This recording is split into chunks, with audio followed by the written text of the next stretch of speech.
Odinga, Deputy Leader ODM, all protocol observed, allow me to mourn my friend, my colleague.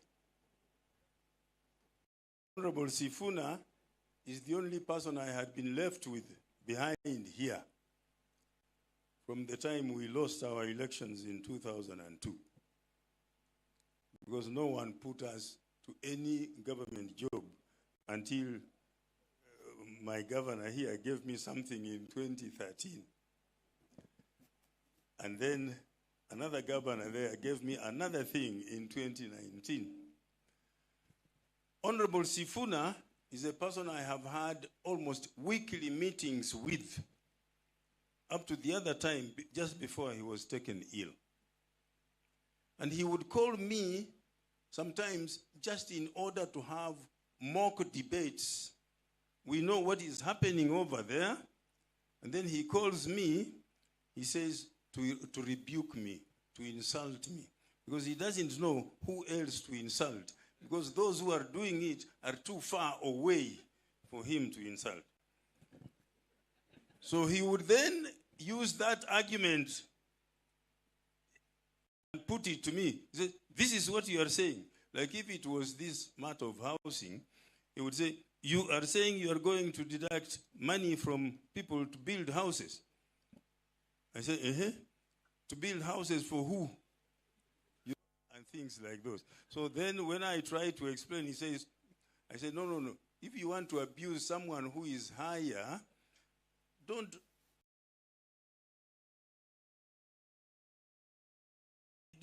lips tremble, and then he will know you are saying something.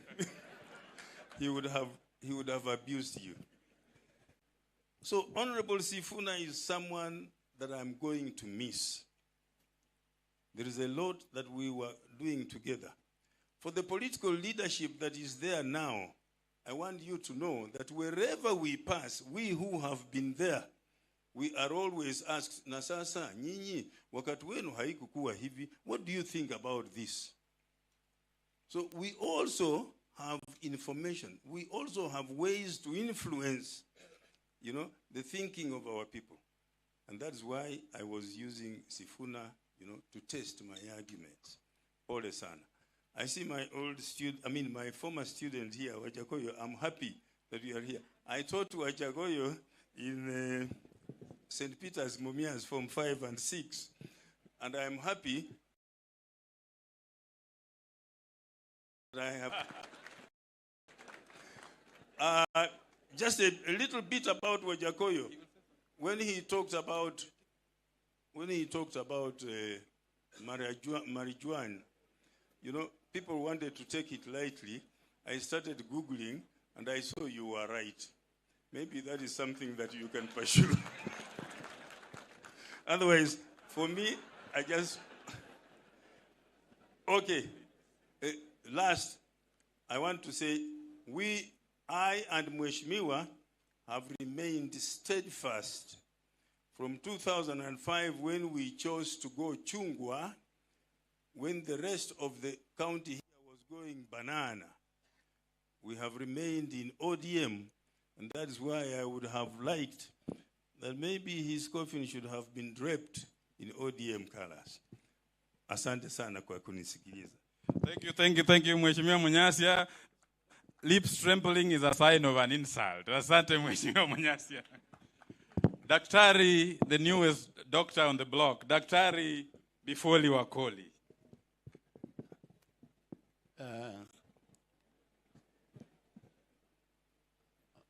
Mama ambayo amepoteza baba,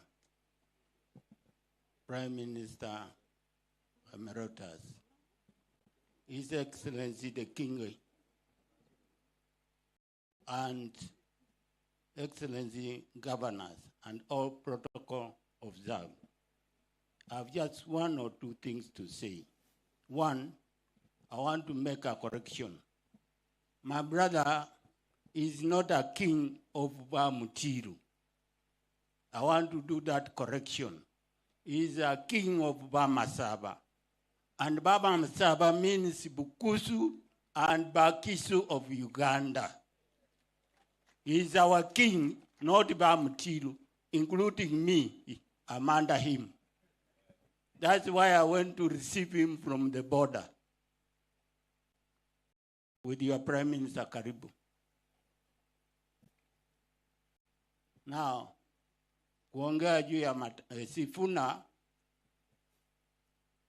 Sifuna is my father-in-law. That's one. Nilioa msichana yake. Na tena Sifuna through mlamwa Monica. Monica aliwaen. Nilioa dada ya Monica.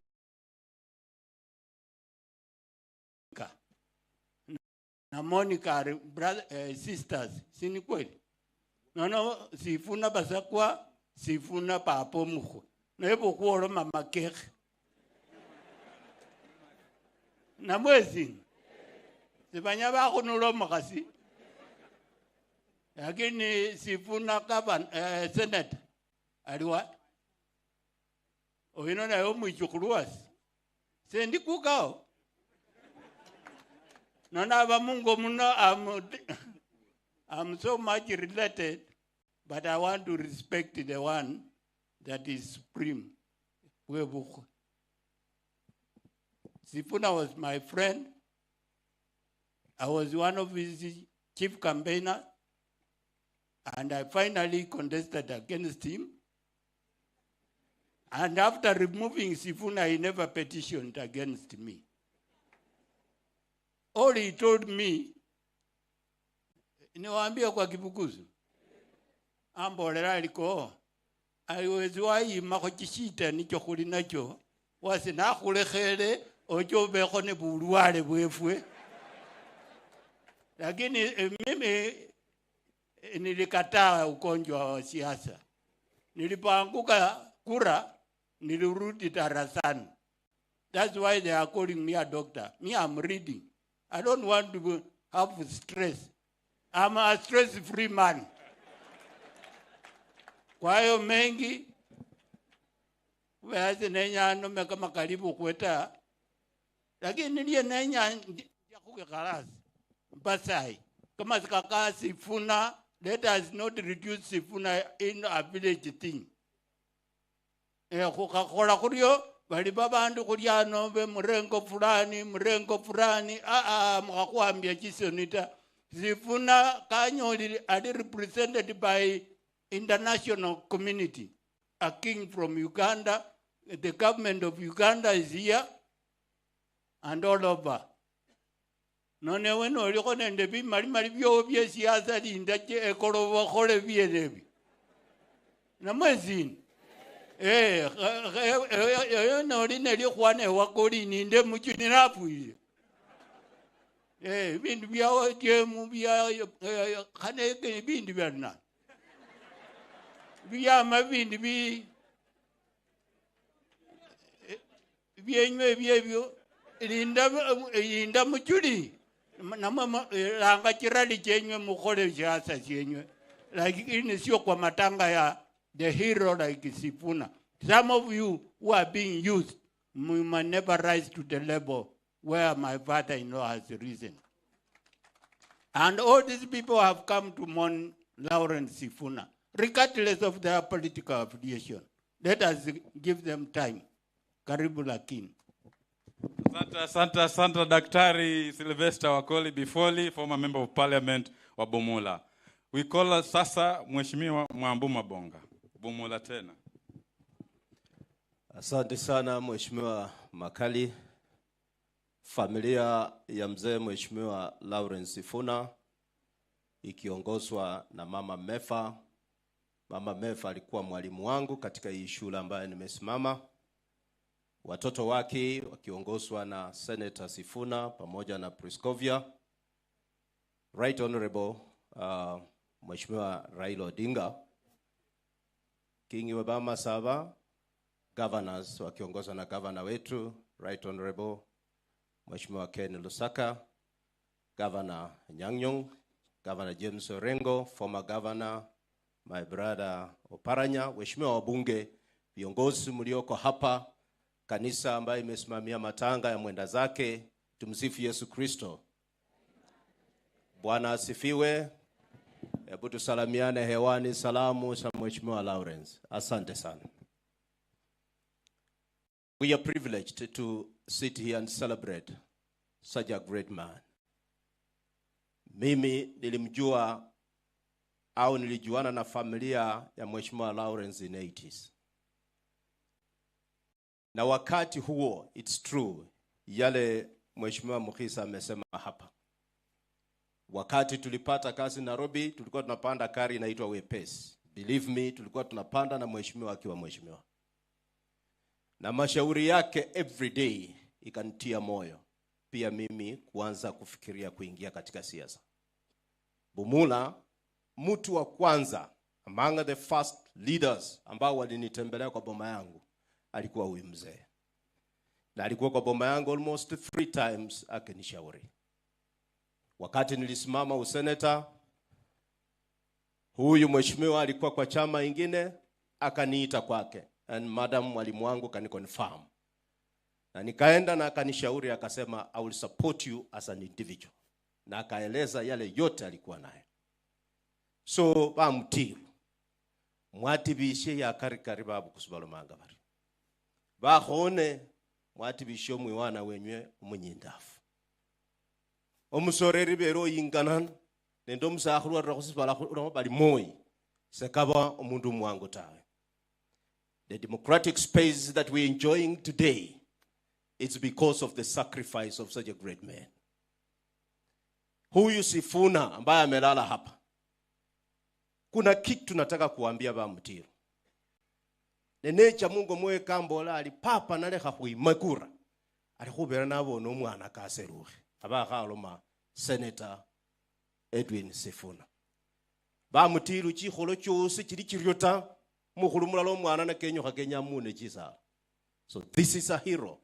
He stepped back so that the son can be seen. No Bamutiru sai mulino mundu khalombela khukokwa aline rulimi ane chimoni na aline mbula mukhururusha mupolepole mukhera tawe. Hiyo ndio mimi naweza kuambia.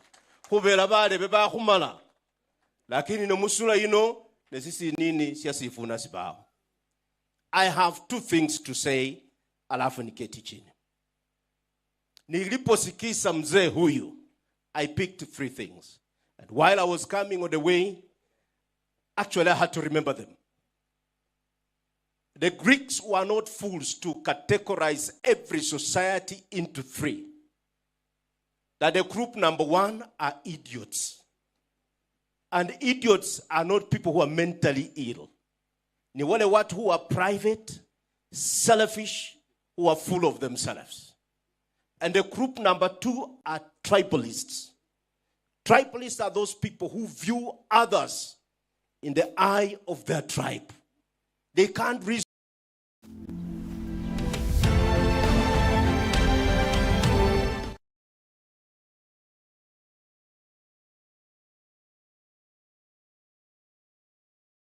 Today we are barring a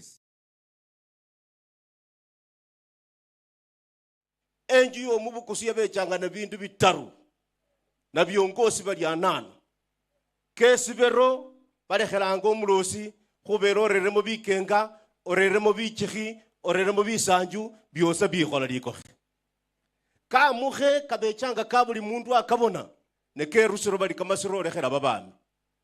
For us to defend the democracy of this country, we have to be serious. Kerusiro kamasiro na mwende khombea omundu nyala wabona khakhola wapora khola buzakane busiro nibwasutule ewoso bunyala tawe ne babola bali kerusiro barayo lwa. Sifuna Lawrence kambolela ali mwambu omanyo mufuna akonile bola niko kakhubolela ili keche kamaroro kamalai ali mwambu khe khubolela wembile kura ya khama mwangerekha lakini sibala sia khubone okhebilira ta omubukusu munyindafu omwamina kekhikha no mubolera okhalekha busa tawe khubela sibala siera nono ndikhomba sababa lebase Kuhecha mmasikanga kano kari kwanja kuseyana tawe. Kwa kusika kiongozi umulai, sisi nini siyo sirele rukosi. Nefo kulomolome, nendolo mendala. Mkauno mwano yote kehare kumaruke njofu, ekorori kumusanga kwa. Waulile twini. Neno madia baso waulile. Wikhala nyumario nga wikhalori. Bapara bali kuhakwa hukune khani kuhukwira womwe. Noline kamaru wakolorie, waulile. Murio muno, Sifuna munyange kachire, ngoro makombe bakhesha nanga, nawola yo mukhesha. Ombolo mwambo bamukhoni yola, lakini asiriyo. Kuhakana nebise nebyolile. Murio muno. Samwaula chimbanga fuicho. Aya. Nataka kuchukua nafasi hii because Sifuna was a national figure. Tuna mjumbe all the way from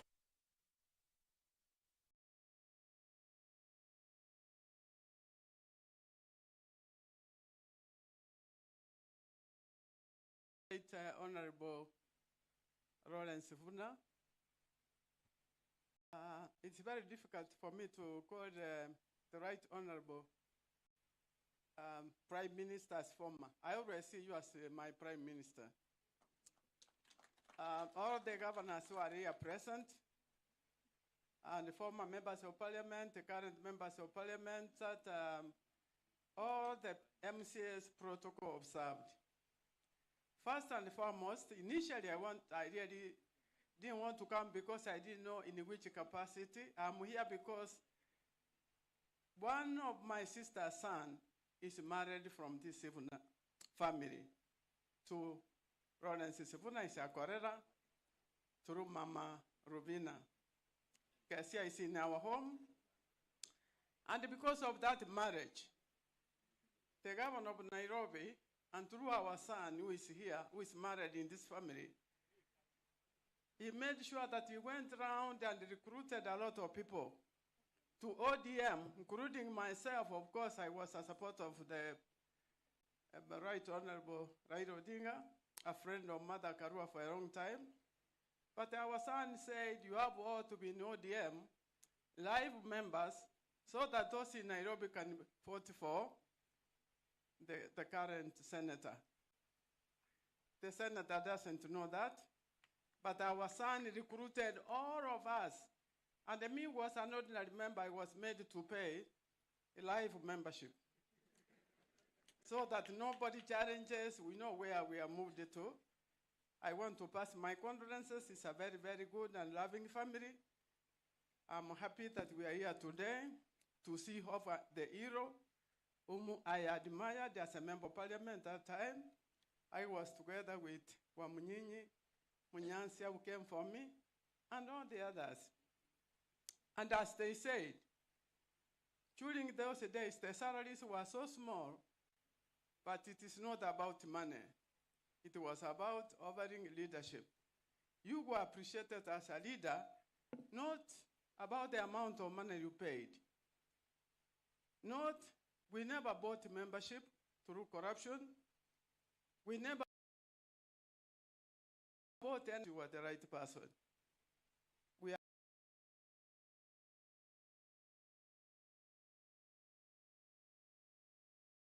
all, but as we say, there is always tomorrow. My condolences to the family.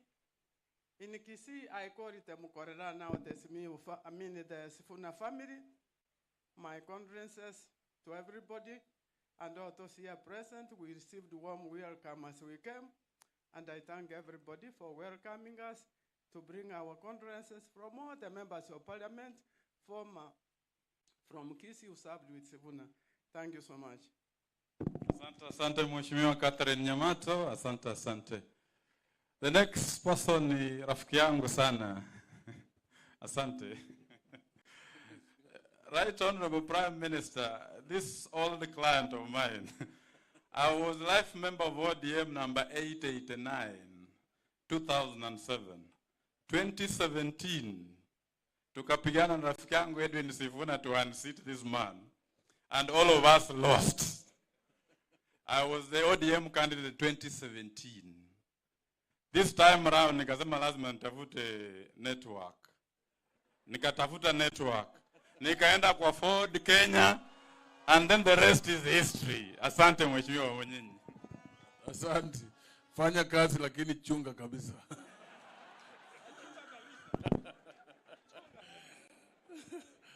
Asante mheshimiwa John Makali. Mheshimiwa Prime Minister Raila Amolo Odinga, Mheshimiwa Governors wetu Bwana Lusaka, rafiki yangu Anyang' Nyong'o, Mheshimiwa James Orengo, na viongozi wote wa bunge, Mheshimiwa Oparanya, family ya Mheshimiwa Sifuna. Ninde bama sikamwezi mlembe muno. Mlembe swa. Mlembe mia. Kabla niseme yangu kwa ufupi, nilimwambia Mheshimiwa Olago Aluoch arudi aketi chini. Yeye ni former MP, tulikuwa pamoja naye kwa sababu yeye ako na ukoo, yeye ni shemeji, yani basa kwa Mungu. Sinenyi likiji kima anapange iraini ni bandu bandita. So nataka kumkaribisha akuje mbele aomboleze kama aliyekuwa mjumbe, lakini pia basakwa kwa hii family ya Sifuna. Karibu Mheshimiwa Olago Aluoch. Asante sana. His Excellency, the Prime Minister, His Excellency's governors, all dignitaries and fellow mourners. I stand here not really as a former member of parliament. I worked with him in parliament, but I come as Basakwa in this family, in the sense that my daughter is married here. Mzee Lawrence paved the way for some of us who came to parliament later. The independence and the freedom that we enjoyed in parliament is something that they fought for.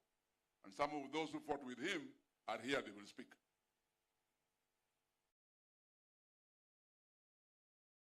Lawrence had many brothers. One of them is Vincent Wattleman. That is the father of Edwin Sifuna. Edwin's follower is Peter Sifuna. Peter is the one who one of my daughters, Dr. Pam Aluoch Sifuna. I think Pam is somewhere here. There she is. So that is why I'm here. And Bamutilu have been hosted by Kanyakwar in Kisumu. Kanyakwar have been hosted by Bamutilu in Bungoma. And we are very close. I have here apology from Pam's first cousin, Anthony Oluoch, MP Mathare.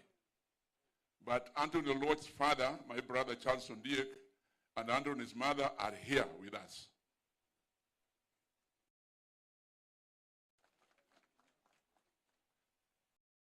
Please, those from Kanyakwaru are here with me. Please just stand up quickly.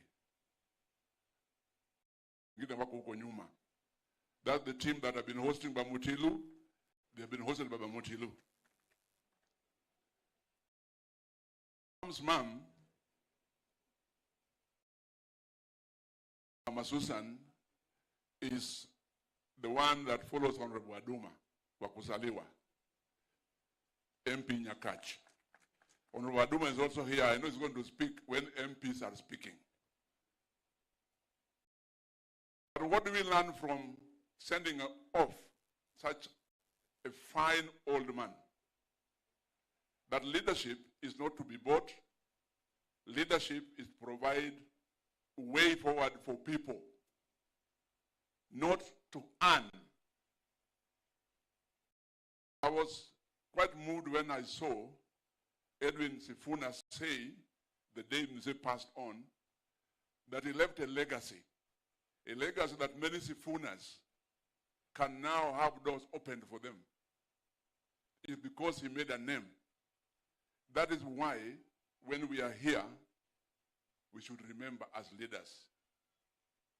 I was expecting that I would see a lot of leaders of our nation here, not just the Prime Minister and governors, but maybe they're hidden somewhere, I don't know. Because of the history and the legacy that Lawrence left in this country. For me, the contract of politics with the people of Kisumu came to an end. I do other things now. Because, just like my brother here, today you are in leadership, tomorrow you are also led, and you accept it. You don't fight about it. Now I chair National Government CDF Board in Nairobi. And I work together very closely with members of parliament.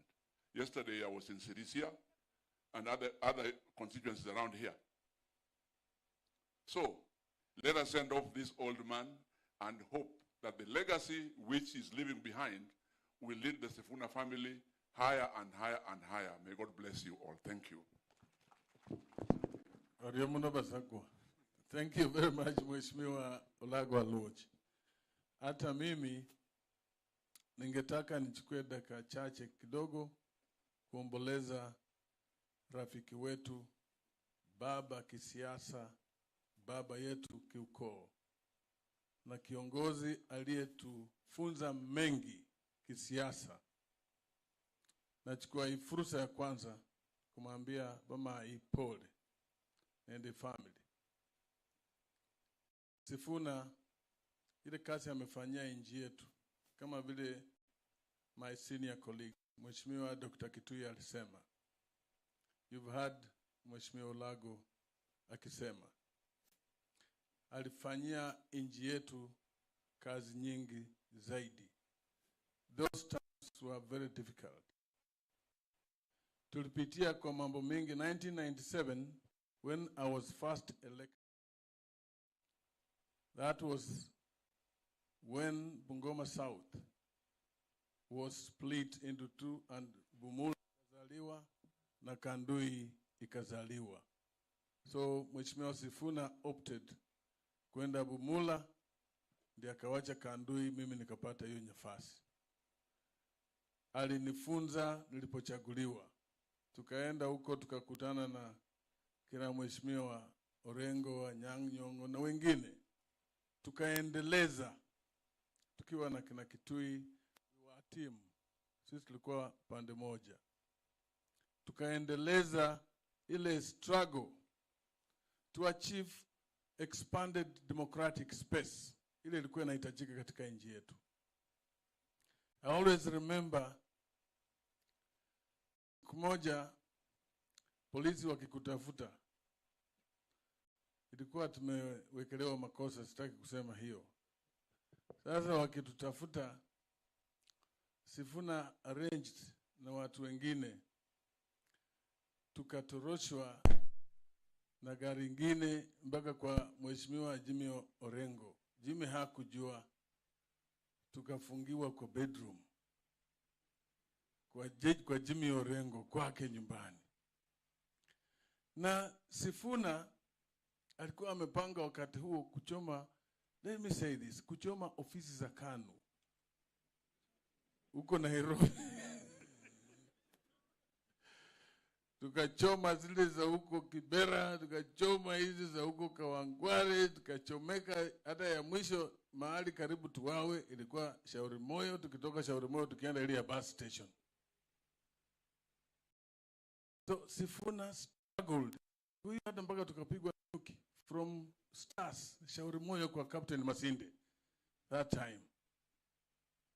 But I always remember there was a time katika hiyo harakati tukiwa wabunge tukawa tunaenda kazi huko Dodoma. Tukiwa na James Orengo, Mheshimiwa Prime Minister akiwa mjumbe na wengine wabunge, tukapewa ndege na serikali. So ndege tulipewa ni ya Air Force. So tukaambiwa tuende huko Isli Air Base. Kwenda kupanda hiyo ndege. Sifuna was among the people. Na huyu James Orengo. Sasa wakati ilifika wakati ya boarding, wale watu na board, majority ilikuwa our team. So Orengo anasema hapana. Akaita Sifuna kando. Akasema hapana. Hii ndege pengine imepanga watumalize hawa. Tukienda, lakini tukaconvince yeye, sisi wale wengine tulikuwa determined kwenda, tukaconvince Orengo na Sifuna wakubali. Baba alikuwa amekubali. So tukaenda Dodoma, tukaenda huko, tukafika mfanya mikutano yetu. Na tukafanya mambo mengine, tukafurahia. Orengo tulikuwa karibu na mimi.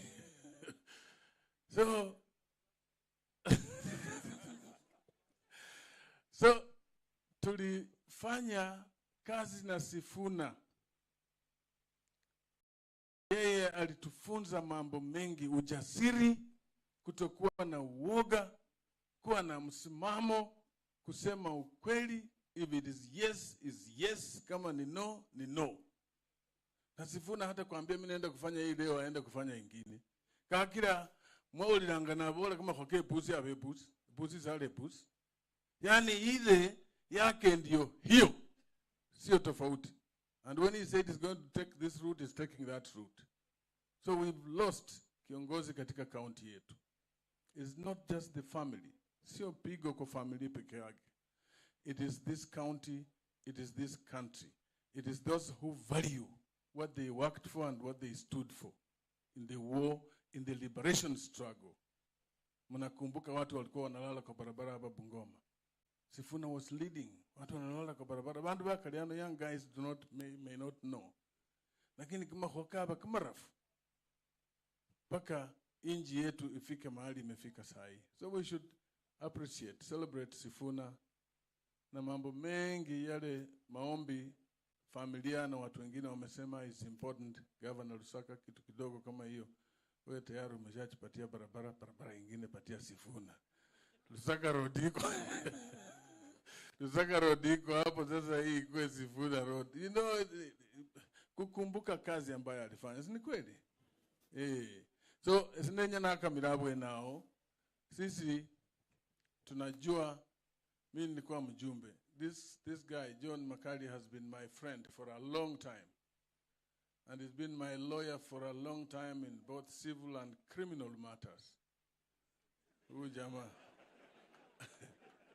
Hata wakati polisi wananishika zingine alikuwa anakuja ananisimamia mimi, wakili wangu in all the cases, the incitements, forcible entry to property, tukipigana na watu wamenyagua mashamba hapa Bungoma na kwingine. So he is my friend. Mimi namtakia kila heri, afanye kazi mzuri. Akifaulu constituency yetu kifaulu, si hata mimi nafaulu. Umwene na akhirwa na bandu bareba tu. Nono khakawa somo. Thank you very much. Muriyo muna khundekeresya wera balinde. Thank you. Karibu Prime Minister, and thank you for your support. Asante Mheshimiwa Wafula Mwenye. Pale mango libu ameuasio. So thank you Mheshimiwa Mwenye. Nataka tubadilishe turn kidogo in the interest of time. Sifuna was an international citizen, an international politician. We are honored in our midst to have a whole delegation from Uganda, members of parliament from Uganda, led by the king. Nataka kuchukua fursa hii, sasa nimkaribishe Prime Minister. Akuja alete hiyo delegation ya dignitaries wote wa Uganda, then we finish up with the king. Prime Minister.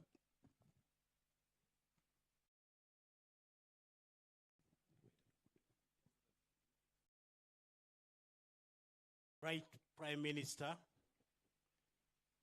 family of the late, honorable governors, members of parliament, fellow mourners in our capacities, protocol observed. Can I call the team, just come in front. Tedum sororo mutiru no, na filile imboko.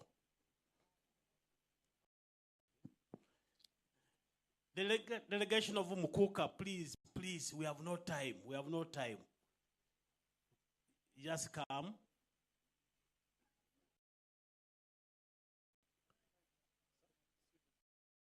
One clarification I want to clarify as the team comes is that Umukuka, when he's on his soil, doesn't stand. But because of the special hero of Masabaland, the late, we shall kindly, on behalf of the Vamasava, when you say a word, when you mourn one of your sons of the heroes, to stand. So quickly, just say name, beginning from there. Just name. Faith Nambuya. Mauso Joseph, mobilizer, ini yenzu ya Masaba. Mtonyi Beatrice. Simiyu Sam. Yes, asimiwe. Se Ronald Mayeko. Zewisi Robert. James Tumwesije. Umusahulu Demian Wamimbi umubihi inzu ya Masaba. Fellow mourners, my name's Woboya Vincent, and I've come also along with our Muguga, and having been recently a member of parliament representing one of the constituencies in Budadi East. I'm so honored to be here also to say bye-bye to our hero. And how great that you are remembered for the good deeds while you served the nation. We are so grateful to be here in the convoy of our Umuguga. Thank you. Right Honorable Governor, Honorable Members of Parliament, former Members of Parliament, watu yote ya Kenya, wa mama, wa baba, na wasalamia kwa jina ya Yesu. Mungu asifiwe. Mulibalamu. Asante, pole, ni kamasika ko mwana wefe sifuna, ne kuloma kuli nyesaye Mungu akumo amutikie bulayi. Amulinde bulayi. Asante, se kamasina bali khainja, ndumukhana umumasaba. Na amabusa karibu ya haha. Kumpaka mumanyireko. Asante sana. Mungu abarikie sana. Mundu wefwe kole bula isi papa welewe Mungu haki. Thank you.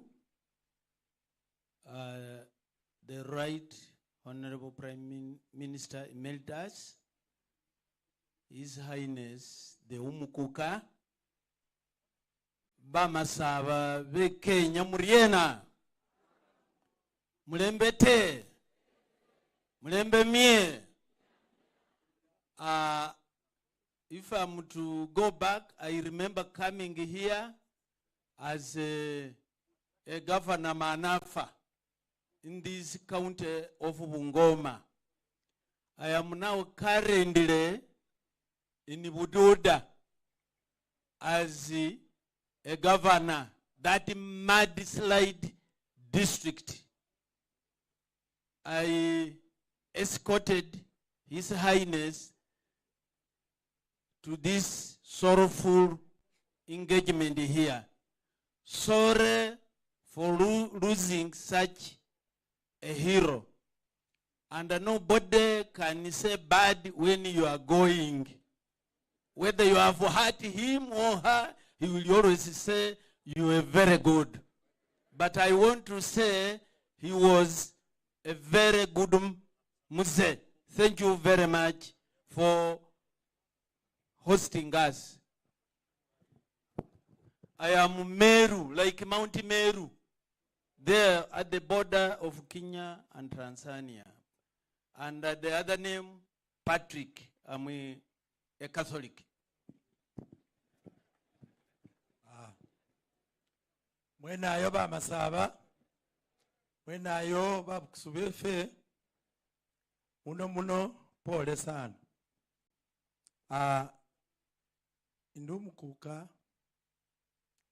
webikuka klanizi abiri umukaga ni neno kuyetana n'inzu y'omukuka ku klanizi izo ndi James Kutosi na mira mwawuliro ko bayibudude ngururwe khala.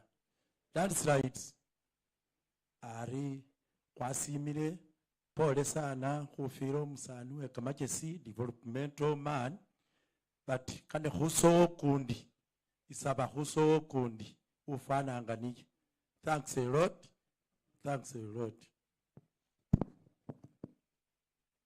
Your Highness Mugoga, Prime Minister, I'm called Herbert Mulekwa. I work in Inzuye Masaba as a Secretary General and formerly a Governor Sironko in Uganda. I'm called Mashero Johnston. I'm here. The late is Maimuko, the third wife, Rofina Sifuna.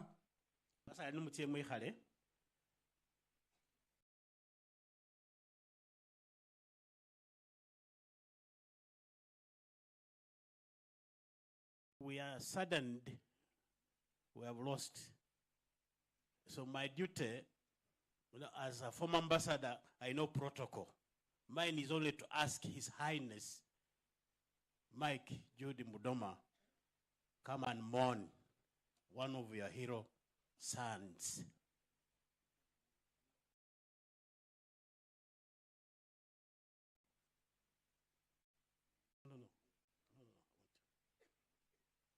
Our culture, His Highness sits, but we have said because of the service of his son, he will stand. And because when you stand here and see the Africans, the mourners, you know that the late did the job and it deserves. So Your Highness, kindly speak to your people.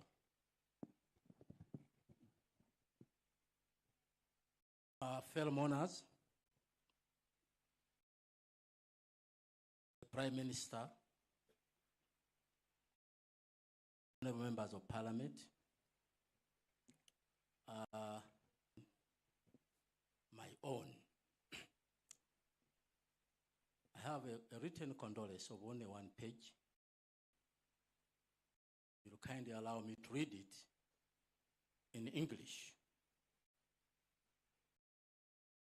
I am deeply grieved by the news of the death of a senior citizen and a veteran politician of this great nation, Kenya.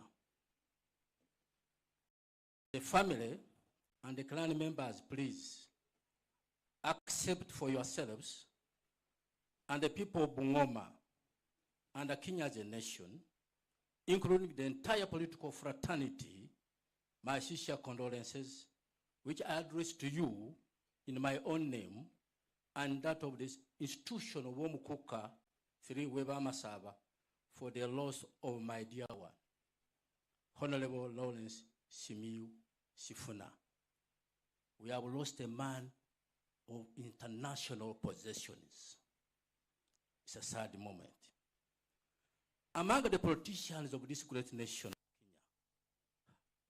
I have known the late Honorable Lawrence Sifuna as a strong advocate of unity and brotherhood in East Africa, not only in Kenya, as the two pillars upon which the fabric of society is constructed. That is unity and brotherhood. And that's why I'm here. Late Honorable Lawrence Sifuna did exhibit a very high and great emotional drive and intellect, which actually sustained his exemplary political acumen in this region of Africa. This nation, with that exceptional resiliency, will continue to be inspirational to us as Bamasaba and the nation he served. As Bamasaba of Uganda and Kenya, we shall greatly miss his vigor and his continued call to maintain power of togetherness as a vehicle building a strong and harmonious relationship, hence development in society. As a tribe, we Bamasaba, we have taken his advice very seriously because our unity and brotherhood has paved the way for the more peaceful, inclusive, and fair prosperous identity.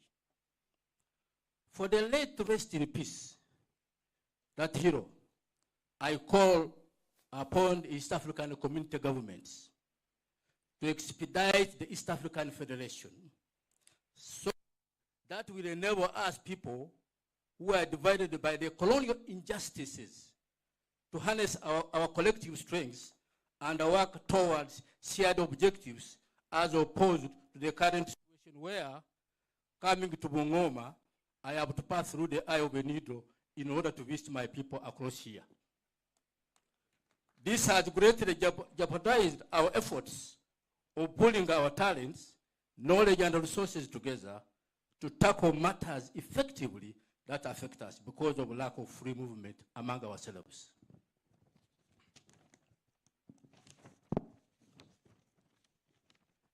Lawrence, as I know you, you have been a plausible person, a commendable and responsible parent. You have left us with very hybrid society. We are going to miss your brains, which were high with a soul of motivating and full of wisdom. Bamasab as a tribe, we share as brothers and sisters in the cruel grief which afflicted to us in the loss of our dear brother, a father, grandfather, a leader, and a polished politician who served this nation unremittingly with the rare qualities of a worker, who was the embodiment of the virtues of courage, sacrifice for the people of his nation, where he served with open hand. Lawrence, he was a supreme representation of the will to live happy and prosperous life, untainted, despite other scandals, with the desire for serving his family and others diligently. He was always on duty to ensure effectiveness and exhibited humility to all categories of people before himself, and above all, he loved his people, especially people of Bungoma and the Kenyans. I share the affliction of the children and relatives to the outstanding qualities of the late Lawrence.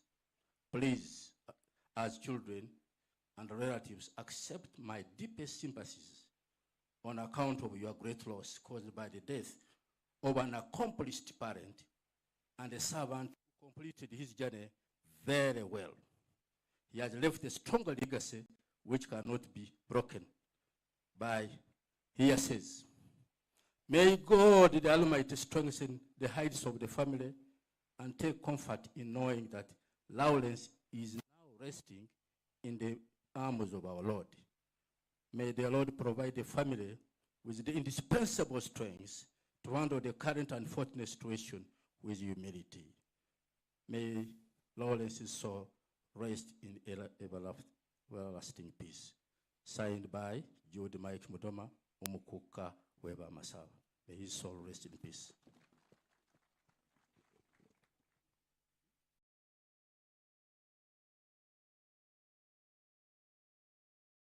Santa Sana Mukuka, he tells me he has to present the flowers to the family in the ceremonial.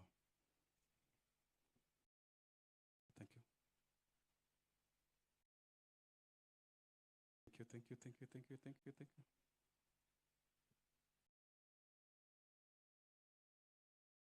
Thank you, thank you, thank you.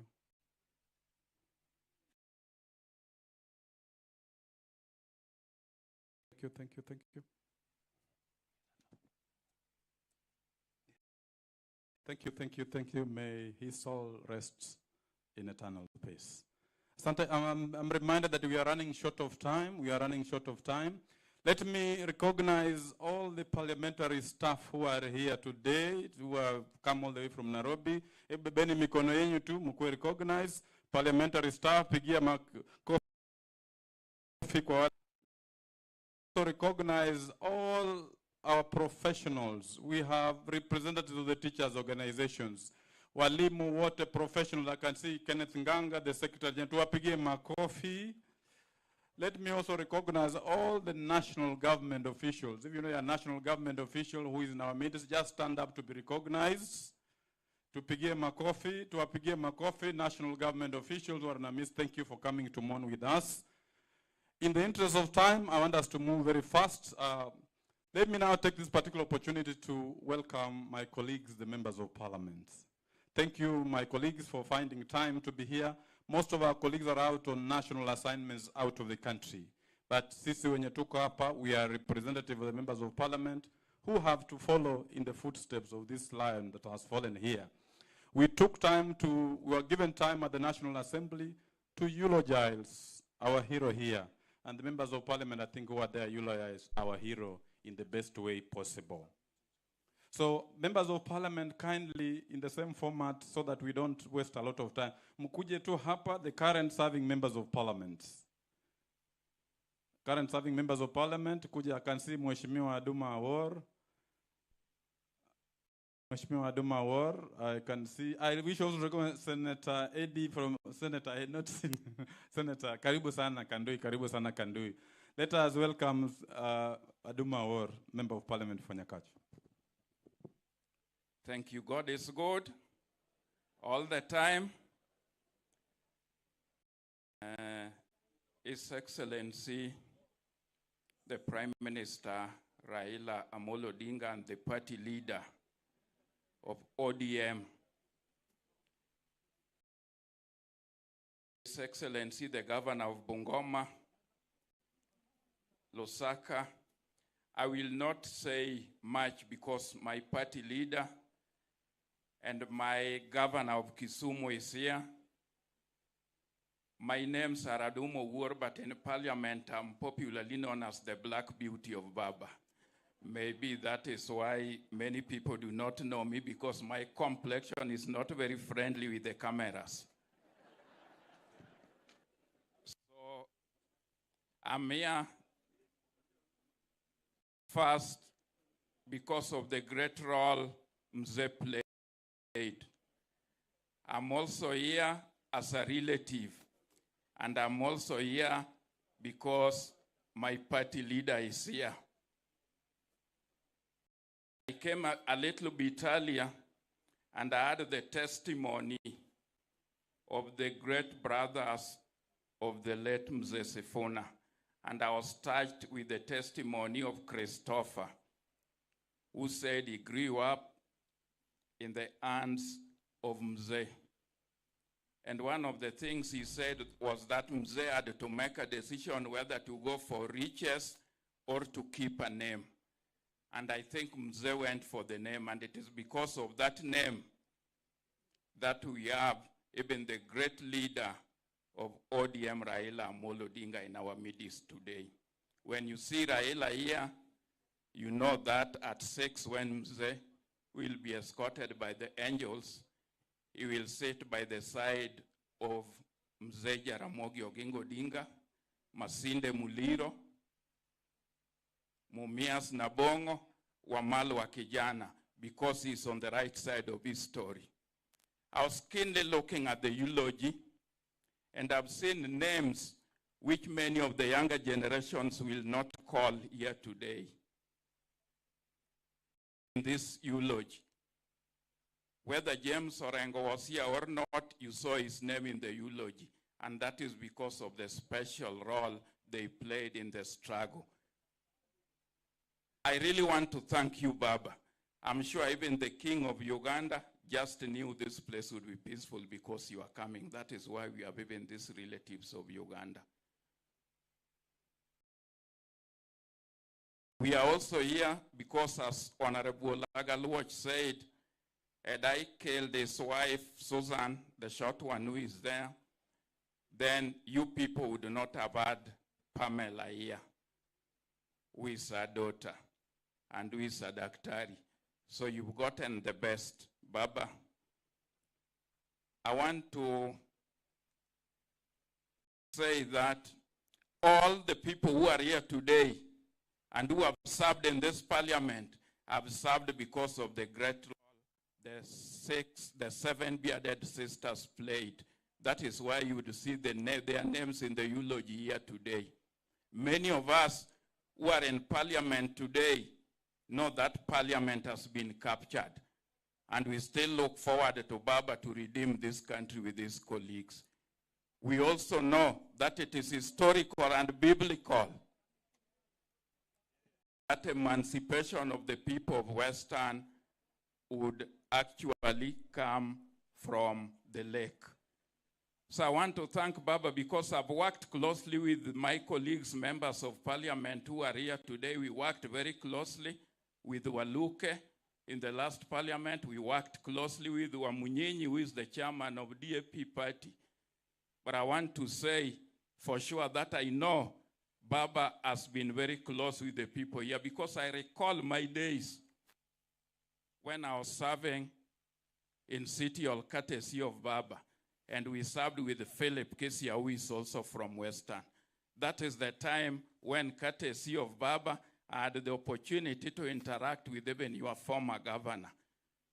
And we worked well. That is the time when Aladwa from this region became the mayor in Nairobi, courtesy of Baba. And now you have another Sifuna, who is the senator of Nairobi. It is not easy to win a vote in Nairobi. Sisi, we just win votes in the village. So there are people who would talk and give a good testimony of the mzee we are sending here today, which is Baba, Professor Nyang'nyong, and his colleagues who are here. I also want to thank the deputy party leader of ODM, Honorable Paranya, for being equal and being steadfast to us. So I don't want to go beyond that. I want to thank everybody. We are here as relatives, and I want to urge you, Baba, to continue because in parliament we've been captured. And I know the next game plan is to capture our governors like Lusaka, who also borrows, you know, his luck from Bondo, where he served as a young DO. So there's nobody who will rise. Even our leader in parliament, Wetangula, could not be there if it were not for Baba. He borrowed and he got the luck because he worked under Baba. I recall the days when I was at the university with the current president, because we entered the same day and graduated the same day, when I was studying law and he was studying botany and zoology. That time, Baba had suffered and had been in jail for 9 years. Thank you. God bless Mzee as he goes to heaven. Thank you, Mheshimiwa Nyakach, for coming to mourn with us. As we were proceeding, we got some other mourners, dignitaries. Let us recognize the arrival of Governor Natembeya from Trans Nzoia. Karibu sana, Governor. We don't take it for granted you have found time to come and mourn with us. We also recognize the arrival of our own son of the soil, former Waziri, my colleague, friend, Eugene Wamalwa. Karibu sana, my Sunday. Karibu sana. We also recognize the arrival of Mheshimiwa Ferdinand Wanyonyi, MP Kwanza. Karibu sana, Mheshimiwa Ferdinand. We are running short of time. Na wale wenye nitapea sasa ni dakika moja tafadhali. Let me invite Mheshimiwa Nabina Bwera. He is the Secretary General of the Western Members of Parliament Caucus. Mheshimiwa Nabina Bwera, my friend. Asante ndugu yangu Makali. Familia ya baba yetu.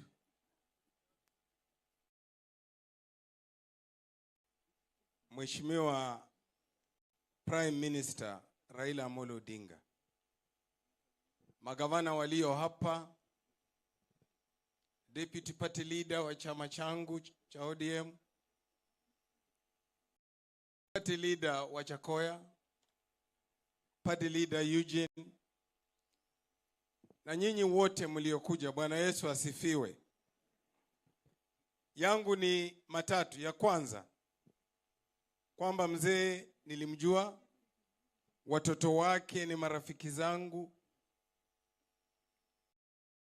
Mzee amenisaidia kwa njia nyingi. Kwa hivyo nikija hapa mimi nimekuja nyumbani kumulia baba yangu. Jambo langu la pili ni kwamba nina rambirambi za wabunge wafuatao kwa sababu wako katika kazi ya kitaifa kule Rwanda. Mheshimiwa Jaco Wamboka wa Bumula, Mheshimiwa Clement Siloya wa Sabatia, Mheshimiwa Naika wa kutoka Mumias West, Mheshimiwa Wangwe, na Mheshimiwa Wangwe amenitumia fedha shilingi 20,000 nipatie familia. Mheshimiwa Omanyo, woman rep wa Busia, na waheshimiwa Kashobe ambaye anamjua seneta wa Subukia wametuma rambirambi zao. Jambo langu la tatu ni hili. Ikiwa mwanafunzi katika chuo kikuu, nilipata nafasi ya kuwajua kwa undani the bearded sisters. Ikiwa mwanaharakati wa university, nikishikwa na rais aliyekuwa Moi, huyu Orengo na wengine ndio walikuja kunitoa katika underground basement kule Nakuru, nikiwa nimewekwa kule. Nakumbuka mzee huyu akiniambia, mwana wa Batachon, that is the route for a man. You are being baptized into leadership. Nilipokuwa nakuja hapa, Right Honorable, I asked myself, am I coming to mourn or to celebrate the life of a hero? And because I answered myself that I'm coming to celebrate rather than mourn, allow me to say the following.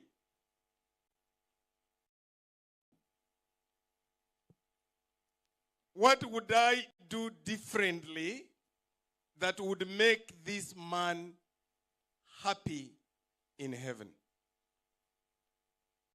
Is to ask my colleagues whom we are in parliament together not to allow parliament to be taken hostage by the executive.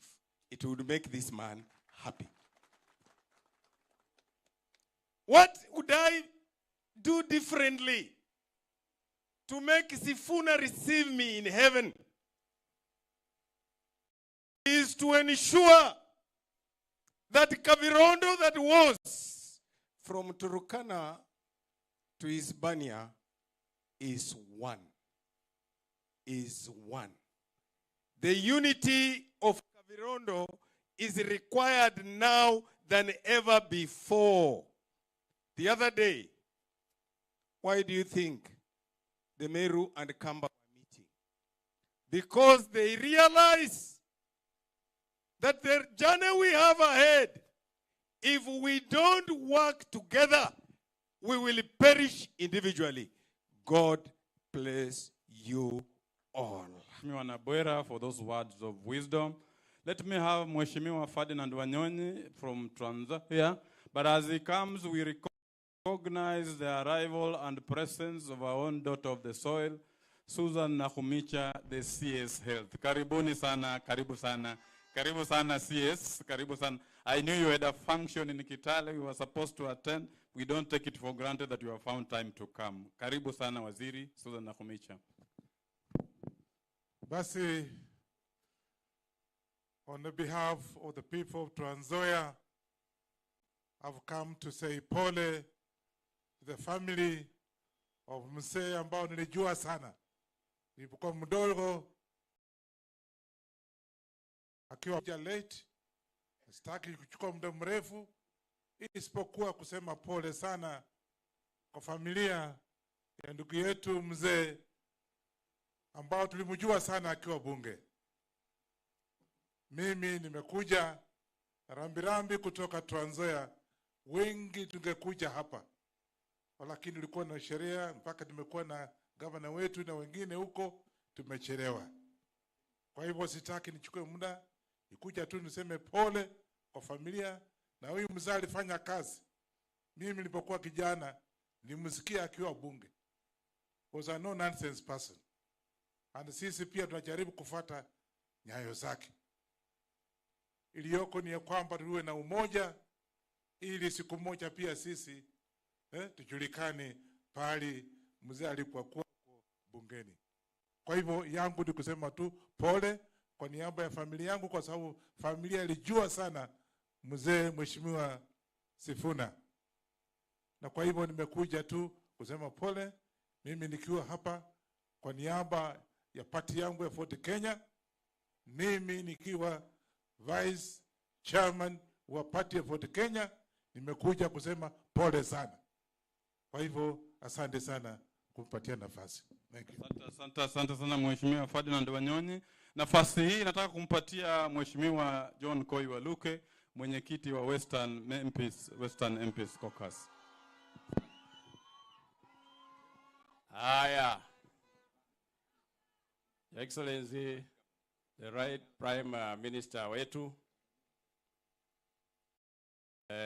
waheshimiwa governors, wabunge, familia ya mheshimiwa wetu ambaye ametuacha, na wote nyinyi ambao mmekuja kushuhudia kukusindikisha mzee mheshimiwa wetu.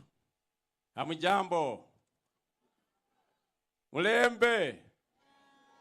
Mulembe swa. Sitachukua muda mwingi. Deputy Prime Minister wa ODM, Mheshimiwa former governor wa Kakamega, sisi tumepoteza siku ya leo. Your Excellency, tuko na blackout katika Bungoma County. Mheshimiwa wote ambao wamekuja wanamjua Mheshimiwa Sifuna kwa kazi nzuri ambayo alifanya kwa nchi hii ya Kenya. Tumempoteza kwa vile kuzaliwa kwa binadamu inakuanga ni bahati tu, lakini kufa ni lazima, hata sisi sote tutakufa.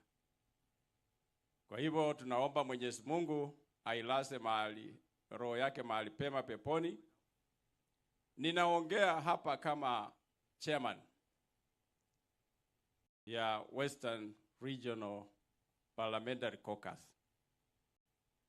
Naomba sisi sote kama wananchi na wabunge walioko hapa kwa siku ya leo, ya kwamba umoja wetu ya muhimu zaidi, na kwa muda ya miaka 60 tumekuwa tu sisi kama jamii ya region ya Western, hatujakuwa shirikiana kwa pamoja, hatujakuwa united, lakini naomba hii umoja wetu ndio watu wote, kabila zote siheshimu sisi kama jamii. Kwa hivyo uza sera zetu. Hata ikikuwamo baba, unajua baba ni mjukuu wa 13 wa Waluya. Yeye pia ako ndani. Sisi tushirikiane, ndio tuheshimike. Hapa kwanza nataka kuchukua nafasi hii kushukuru vile ulituliza nchi hii kwa mambo ya strike. Nasema ni asante sana Mheshimiwa Prime Minister. Nchi hii ilikuwa inawaka moto, na hii serikali ambaye iko, serikali yote ikiundwa inakuwa ni serikali yetu sisi wa Kenya. Na ndiposa baba alifikiria akafika mwisho akasema, wacha nitulize nchi, mambo ya strike isimame. Na hapo lazima tumpongeze. Pigia yeye makofi wananchi wa Bungoma. Na tuendelee hivyo, ndio nchi yetu iwe na demokrasia mzuri na mambo ya biashara pia iendelee. Usitusiane vile nimesikia kiongozi mmoja hapa akisema sijui. Hapana. We are not here to show ubabe. Hati wewe sijui ukiongea sister. Si hatukitusi mimi nikitusi Mheshimiwa Prime Minister ndio nitaonekana hero katika hii Bungoma. No. That is nothing. Tuheshimu rais wa Kenya yule ako. Tuheshimu hata makamu wa rais wa Kenya ako. Ndiposa hata nyinyi mkichukua uongozi mtaheshimika. Si ati mtakuwa tu ukitusi ndio ujulikane, hapana. So tuheshimu rais, tuheshimu makamu wake, tuheshimu serikali yake, na hii serikali sisi tuko ndani. Watu wa Western Region. Na Humija ndio huyo, ako kwa hii serikali. Wetangula ndio huyo, ako kwa hii serikali. Mudavadi ndio huyo, ako kwa hii serikali. Na Mwamba ndio huyo, ako kwa hii serikali. Na mupendane, hii mambo ya kuoana hii vile nimeona hapa, ndio mimi nasisha tuoane, kama ni Wajaluo, Wabukusu, Wakikuyu, ndio umoja uendelee. So umeona familia ya mheshimiwa lako iko hapa kwetu. Sasa nataka muoane na msahane vizuri, ndio umoja iendelee namna hiyo. Na hii nchi lazima tuendelee na upendo hiyo, sio kwa matusi. Mimi wakati nilikuwa nimefungwa, yule mtu alisimama nje kabisa na akasema openly ni waachiliwa, alikuwa ni prime minister. Sikuwa nimeiba. Na Raila akasema kwa nini Waluke anafungwa na hakuiba na alistaki serikali na akalipwa na serikali yenyewe. Kama ningekuwa tu yake Raila si angesema, because he has been my friend, mimi ni mtu yake. So let us unite, speak together, drink together, na tunaomba hata Eugene huyu. Tunaomba hata Oparanya huyu wakuje wote kwa hii unit yetu, ili tuwe familia moja. Trans Nzoia, Bungoma, Vihiga, Kakamega, Busia, wote tunaanzia hapa ndio tuende kwingine, ndio baadaye tukipiga kura kwa kikapo kimoja, basi Wakenya watasema hawa jamii wame unite. Because sisi hata tunashinda Wakikuyu kwa namba ya wananchi, lakini wanachekelea sisi, wanasema hawa they are not united. Because huyu anaenda huku, huyu anatangatanga huko, yule anaenda sijui wapi. Sasa hiyo umoja tunataka irudi nyumbani. Hayo machache, kwa vile prime minister anaenda function nyingine, nilikuwa na mengi ya kuongea kuhusu hii mambo ya unity yetu. Lakini kwa heshima yake prime minister sitaongea zaidi, na tunakaribisha baba utembee Bungoma, ni yako. Mheshimiwa Gavana yako hapa ni rafiki yako. Sisi ni watu ambaye tunapenda amani na umoja na upendo kama jamii ya Western Region. Lakini serikali lazima iheshimike. Asanteni sana. Asante sana Mheshimiwa Waluke, mwenyekiti. Kama mnavyojua bunge la taifa kuna seneti na National Assembly. Ndugu yetu wakili Edwin Sifuna ndio senator wa Nairobi, lakini mtoto wetu hapa sana naye ndiye amefia. Tumekuja hapa kusimama na yeye. Atakiendesha kipindi cha senators na party ile hapa turudishia, tuende kwa gavana sasa. Asante sana Mheshimiwa Makali. Tumsifu Yesu Kristo daima na milele. Mheshimiwa Prime Minister, viongozi wote ambao wamefika hapa kwa ajili ya kutufariji sisi kama jamii, itifaki zote zikizingatiwa, na watambua nyinyi wote. Kwa niaba ya familia ya Mheshimiwa Sifuna, kwa niaba ya Eholoeba Mutilu, mimi nataka niseme asanteni sana kwa heshima ambayo mmempatia huyu baba yetu, kwa heshima ambayo mmeonyesha hiki kikao. Kwa sababu waziri mkuu alikuwa na shughuli nyingine pamoja na wale ambao waliambatana na yeye, tumeomba tu kwa heshima kwamba tutaenda kuharaka kidogo kwa ajili ya muda. Your Excellency, I am extremely honored. As a family, we are extremely honored. Immediately you heard that Uncle Lawrence had left us. You sent us your messages of condolence. You have sent us support. The first person to give me money to put up this tent was His Excellency Baba Raila Amolo Odinga. He gave me 1 million shillings to do this work. So we are eternally grateful to you, Baba. I want to say a special thank you to the nuclear family of Uncle Lawrence, to my mothers, all the three of you, to my brothers and my sisters. Thank you for sharing this wonderful man with us. You shared him with us so much, some people think that he's my actual father. And you are forever going to be remembered for what you have done in terms of sharing your father with us. I want to say, Your Excellency, that we have many apologies because, as Honorable Waluke has said, kuna wajumbe wengi sana ambao wako nje ya nchi kwa ajili ya michezo, lakini wote wamenitumia support. Nataka niseme asante sana kwa Mheshimiwa Beatrice Elachi wa Dagoretti North, ambaye alikuwa anaendesha fundraising ya members of the National Assembly.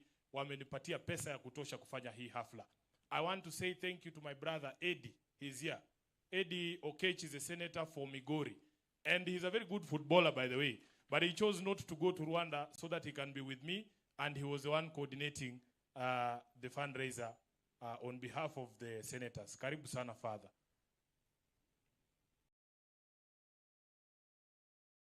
Kwa hivyo, mimi nataka niseme tu yangu leo ni shukrani. Waheshimiwa wote ambao wamepata fursa ya kukuja hapa, nataka niseme shukrani kwenu. Nyote ambao mmetembea na sisi. Governor, asante sana kwa support yako na viongozi wote ambao wako hapa, mheshimiwa anatembea. Wote nataka niwashukuru sana. Your Excellency, just allow me to say two things because you know these people are my friends. Hawa ni rafiki zangu, hao watu wa Bungoma. Naona hizi sura zote nazijua. Hapa hata wanitangi mheshimiwa ama Sifuna, hapana, wananitanga Edu hawa. Na kuna kitu nilijifunza kutoka kwa hao watu wa Bungoma. Hawa watu unaweza fikiria wanakupiga kiboko, kumbe wanakujenga. Wanajua ile kazi, ile ng'ombe zao wakiangalia kwa boma wanajua hii ni ya kulima, hii ni ya maziwa, hii ni ya hii na hii na hii. Si namna hiyo? Si nyinyi ndio mlinituma Nairobi? Wakati nilikuja kungangana na wamunyinyi hapa, wao wakasema wewe tunakutuma wapi? Nairobi. I can assure you God has a reason for everything that happens in your life. And there is a purpose for everything. Those of you who know the Bible, kuna hadithi ya mtu alikuwa anaitwa Yusufu. Yusufu aliuzwa Misri na ndugu zake wenyewe. Hawakuwa wanajua siku ile watakuja Misri huko watamkuta yeye ndiye amewaandalia meza, si ndio? Sasa wacha niwaambie tu watu wa Bungoma. Everything niambia mbo huicha alaha ni muiche huiche holele waina khane uje musiama sida. There's a reason God sent me to this old man called Raila Odinga and I became the Secretary General of ODM. That purpose might not be clear to many now, but I am sure in the fullness of time, God will reveal it to you and to me. Number two, on this question of unity, I have never seen myself personally, Honorable Waluke, disunity.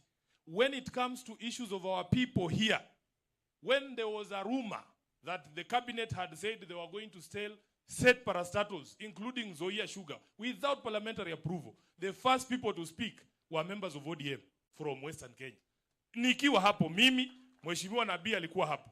Na wale wanakumbuka nilisema kwa hii issue ya Nzoia tutachukua list ya watoto wetu wote. Unaandika column A, no. Column A, yes. On the question of the sale of parastatals, including Nzoia, Edwin Sifuna, Senator of Nairobi, mwanawe Bungoma, what do you say? Na tunaweka hapo. Si tulisema hivyo? Nikasema Governor Lusaka, I want to hear your voice. Akaongea, akapinga. Nikafurahi sana, nikasema wameanza kushika laini watu. Haya. Mheshimiwa Makali, nikamuuliza Makali, wewe ndio mbunge wa Nzoia. Kweli Nzoia itauzwa wewe ukiwa mbunge? Akasimama hapa nikaona, nilikuwa natumiwa video tu nafurahi. Makali akasema over my dead body. Nalo manandi correct. Haya nekuisenda. Muline ndo kundi mulanganga muli third in command. Nalo manandi bweno ene nyampulile sana. On the sale of Nzoia Sugar, third in command Olomo Orien. Kalo mali yesi over his dead body. Which other unity are you people looking for? Which other unity? For as long as we can see that when it comes to interests of the issues of the community, ate say nibile langanandi ni senator Nairobi ne nikhola senator Bungoma. Ne ndoma sikilo kundu yo aundi amechelewa kidogo ama amebanwa kidogo mahali. Ese ndoma bisa lekecha ne kambelesa kama. Hala, kuna unity nyingine mnataka nyinyi watu? Kuna unity nyingine mnataka? Na hii chama inaitwa Ford Kenya. Nyinyi mnajua hii chama ilitoka wapi? Si chama sino chama waena. Chama waena. Mtu mwenye ako na kifungu ya Ford Kenya amekaa tu hapa. Kwa sababu kuna wenzetu walitutangulia huko, Mheshimiwa kina Wamalwa, wakaingia ndani ya Ford Kenya. Kwa mpango ya Mungu, chama ikakuwa yetu. Ama namna gani? Hata ODM ino ngamwambuka akharoma. Enyo mmanyile muli wacha niachie tu hapo baba. Wacha vitu vingine Mungu mwenyewe atafanya, si ndio? Kwa hivyo allow us to thrive in our respective spaces. We will always remember home. We will always remember. If there is an issue about our people, we will always unite. And for the rest of my life, in honor of this man, mimi I will always speak the truth. Kambolera angali afadhali mtu akuchukie kwa ukweli kushinda mpendane kwa uongo.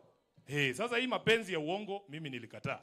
Wacha nikaribishe mwenzangu anaitwa senator wa Migori, Senator Eddie Okech. Tafadhali tunaenda kwa haraka, alafu tukaribishe party leaders so that we can hand over to the church. Nimeona Father ameingia. Father Jeremiah, I recognize you. Thank you so much for your support. Karibu Eddie. To the right honorable Prime Minister, waombolezaji wote, tumsifu Yesu Kristo. Daima na milele. First of all, I want to take this chance to Mama Mefa, Mama Rufina, na Mama Monica, together with my brother Chris, and of course with my brother Sifuna, to pass my deepest condolences, all the way from Migori, and on behalf of the people of Migori, as Eddie Okech. I just want to say that when you lose a gentleman who is celebrated nationally, like you have lost Honorable Sifuna, it is more painful than a toothache. All of us will live here today, and as we leave you behind. The only person who can remain with you is your belief in God and our Lord Jesus Christ. Because the Bible says in the book of Zaburi 34 verses 18 that God is closest to those who are broken in spirit. May God be with you. As I finish, just one word. Unajua, tulipokuwa pale bunge, when we were with my brother Sifuna, na tulikuwa tunaomboleza, I got to learn of a man who is sleeping here today, about his spirit as a left-wing politician. And left-wing politics is not the most celebrated politics. Kwa sababu left-wing politicians wanaweza kukuambia ukweli mpaka hiyo ukweli ikae ni matusi. Na hiyo ndio naona kwamba ndugu yangu Aluke imekuumiza kidogo. Ukweli inakaa kama matusi. We are speaking right now, ukweli ambao uko ni kwamba bei ya mafuta iko juu. Ama namna gani? Bei ya mafuta iko wapi? Hiyo ukiambia hii serikali ukweli inauma Waluke. Ukweli wa pili ni kwamba bei wa unga uko juu. Ama iko juu hapa Western? Hiyo ukiambia Waluke hii serikali inatukanwa. Si ndio? Ukweli wa tatu ni kwamba serikali iko na mikakati na mipango ya kuuza Nzoia, ya kuuza Sony Sugar, ya kuuza KICC. Hii ukweli inakaa ni uchungu. I want to tell you the people of Western as I finish. If you read the book of John chapter 21, Jesus says to his disciples kwamba alipokufa na akarudi, akapata disciples wake wamemwacha, wamerudi kwa mambo ya kuvua samaki. And they could not catch anything. Akawaambia, rusha hiyo neti huko ndani. Waliporusha neti pale ndani, they got the highest number of fish that they have ever gotten. Na Yesu akawaambia kwamba, sometimes when you feel like you're the most broken in spirit, that's when you are closest to God. Nyinyi pia kama watu wa Western na watu wa Kenya, the way this government has broken your dreams, has broken your faith, has broken the future of your children, you might feel that you're broken in spirit. But now is when you are closest to God. I hope you'll see God even in Mzee Raila Amolo Odinga. Asanteni sana. Thank you so much, Senator. Tunataka kuenda kwa nafasi hii kabla sijamuita Mheshimiwa Oparanya, nimuite aliyekuwa governor wetu hapa Bungoma, Mheshimiwa Wycliffe Wangamati. Asalimie watu yake.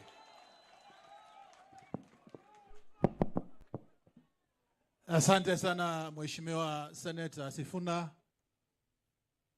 Familia ya Lawrence mwenda zake, kina mama, watoto wake wote, akiwemo Senator Mheshimiwa Raila Amolo Odinga, magavana wenye wako hapa, wabunge, omukuka wefwe waheshimiwa MCS nende bamenywa bebungoma bekandui nende bumulabosi. Bwana Yesu asifiwe. Bwana Yesu asifiwe. Hebu nipatie mkono ya Sifuna. Vandu wefe mlembe. Mlembe swa. Mimi pia nimekuja siku ya leo hapa kutoa pole zangu kwa familia ya Mheshimiwa Lawrence Sifuna. Nala instant noodles. Taste the taste. Na alikuwa ni mtu namjua vizuri sana. Tulikuwa tunakutana naye, alikuwa anakuja kwetu nyumbani akiongea maneno ya siasa. Na mimi nikitafuta baadaye nilikuwa na nia ya kuwa gavana wa pili wa jimbo la Bungoma. Watu wa kwanza wenye nilikaa nao nikaongea ilikuwa Mheshimiwa Lawrence Sifuna. Na kuanzia hapo tumekuwa karibu sana. Sasa pia mimi nimekuja hapa kutoa pole zangu kwa familia, kina mama ambao nawajua sana. Kwanza mama Monica, yeye ni jirani kwangu huko Ndengelwa. Sasa Mheshimiwa Sifuna amekufa akiwa jirani wangu huko Ndengelwa. Na mimi nataka kusimama hapa kutoa pole zangu zote kwa Mheshimiwa senator wetu wa Bungoma ambaye ni kijana wa hii familia. Nenya hupira pole ba Mutilu. Nenya hupira pole ba Hone mwatibisho mwiwana. Nenya hupira ba pole abulo hutibia muhwasi wenywe. Sifuna ino ngakoni lariri. Esene ndi governor wele jimbo lya Bungoma. Mbone mwana wewe kana abelo mwana wewe mwabele na aloma. Abelo mwana wewe na aloma. Nendi governor wele jimbo lya Bungoma. Napo inda Sifuna hu task force ye huchakololele mali ye county ya Bungoma yus. Mana mega kaba chairman we land task force ye. Sifuna ino kekandere reporti marayaba wakati ya corona. Na alo manandi kulecha kulomolo kama huwakano baadaye. Lakini kasi niye Sifuna kahola. Vandu wefuwe governor lianano olisai governor wefuwe jimbo lya Bungoma. Mbare report yo ya chamwa assembly na nyola nafasi ya haki oleho hubele mbone mmayanano na aloma kama hoke task force ya kako. Lakini kahole kasi yo nende bunyi ndafu. Kake na Bungoma ino yos. Karusi ya report public land yos. Malaka hata ya jabandu wakali sana. Hata niendoma wakali wekhala kende kele sawe na.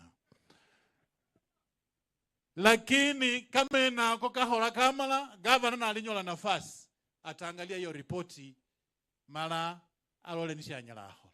Ne malira esebandu befuese ndibirira na hanyo na amela. Mwamba nafasi na ava governor namba 2 oli jimbo lya Bungoma. Kwa 2017 paka 2022. 2022 mwahupila chikura se cholata mwapira omusale wase Ken Makelo Lusaka. Maese tarehe 23 August last year na acha ekivabi na handava power hu governor Ken Makelo Lusaka. Nalo manandi sese kwa wangamati sai mwapile governor ekura eseso mulimbo naho niche mkaundi muno eniane Mheshimiwa Ken Makelo Lusaka na hole kasi tawe. Bwana Yesu asifiwe.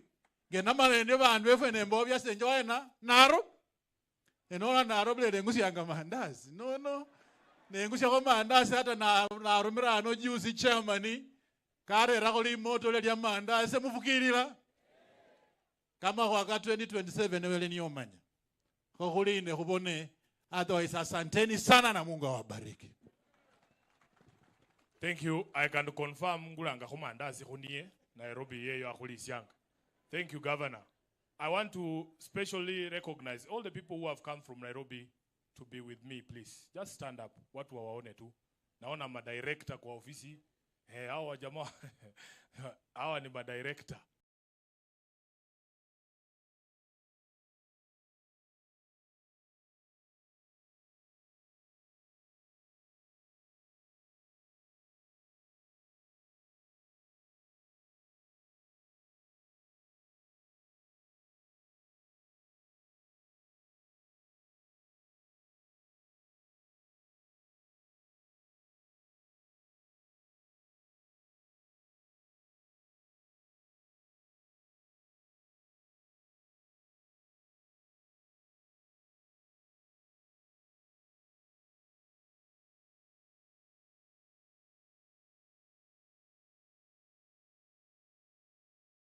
Condolences of the Speaker of the National Assembly, Dr. Moses Masika Wetangula, our party leader of Ford Kenya. He would have been here, but he's away in Australia in a national function.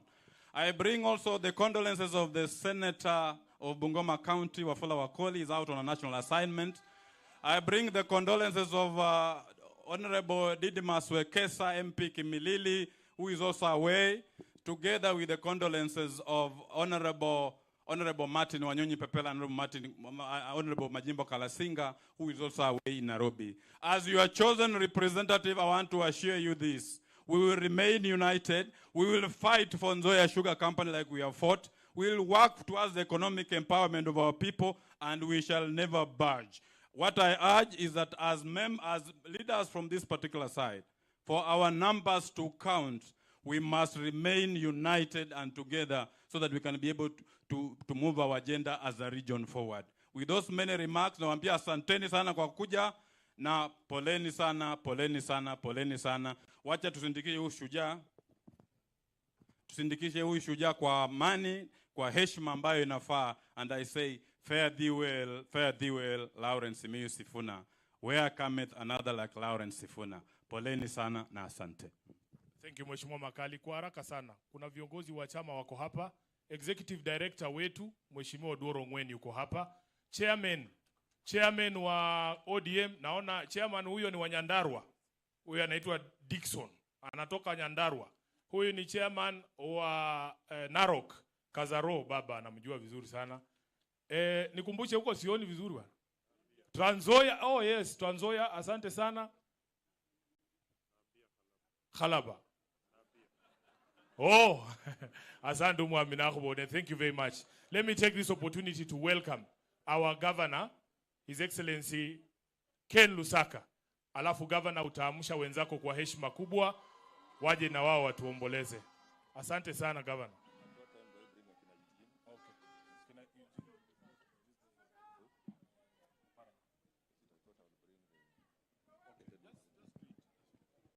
I think the Right Honorable Raila Amolo Odinga, viongozi wetu Mkuka, familia ya mwenda zake, tunajua the Right Honorable wako na function nyingine, kwa hivyo nitaita viongozi wachache haraka ili tuweze kusonga na program.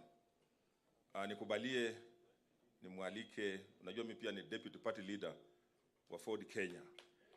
Kwa hivyo nimwalike Deputy Party Leader wa ODM ambaye pia alikuwa mwenzangu kule governor, alikuwa chairman. Governors first. I thought we were saving time. Okay. Basi kama mnataka niite magovernors kwanza, wacha nichukue nafasi hii niite Professor Anyang' Nyong, Governor Kisumu. Karibu.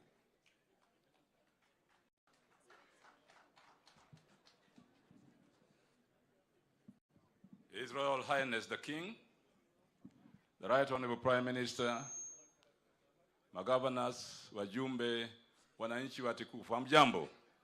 Bwana Yesu asifiwe. Hallelujah. Thank you very much. First of all, I want to only say one thing. The importance of a name. I was reading the newspapers some time ago, several years ago, and I used to see a column written by an Edwin Sifuna. Very good columns. So one day I decided to invite him for lunch at United Kenya Club. And he came. So I asked him whether he was related to Lawrence Sifuna. He said yes. Then I said, you write very good articles in the papers. I would like you to join ODM. I was then Secretary General of the ODM.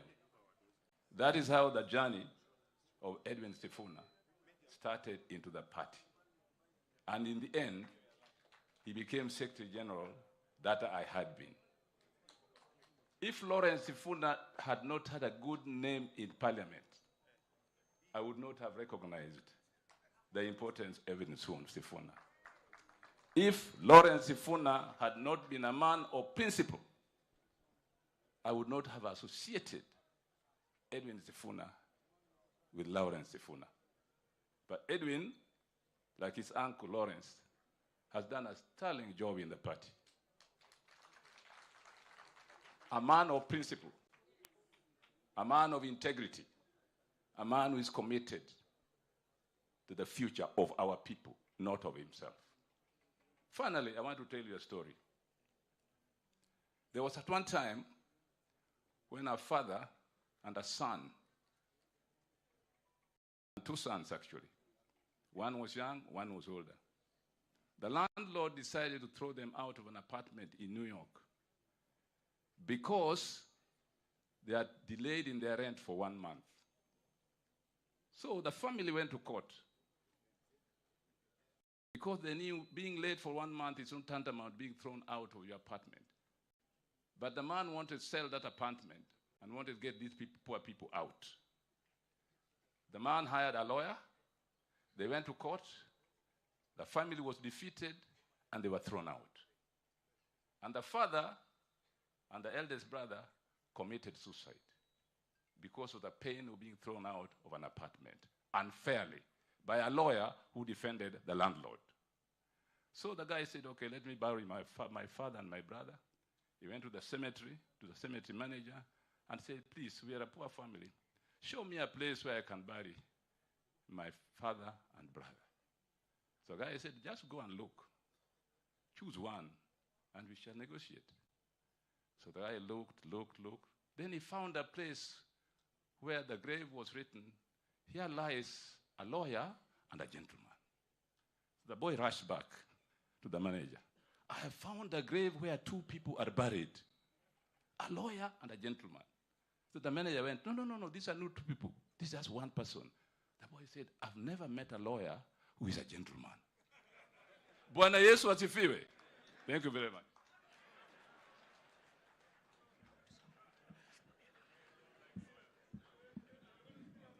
Aya. Let me take this opportunity.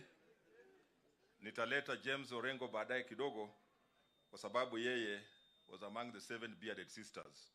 He's here in a very special way, though a colleague as a governor. Let me invite the governor, Trans Nzoia, George Natembea.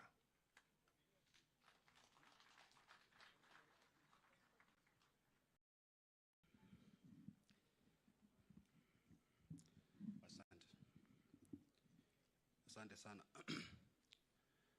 Prime Minister wetu ambaye pia ni kiongozi wetu wa chama chetu,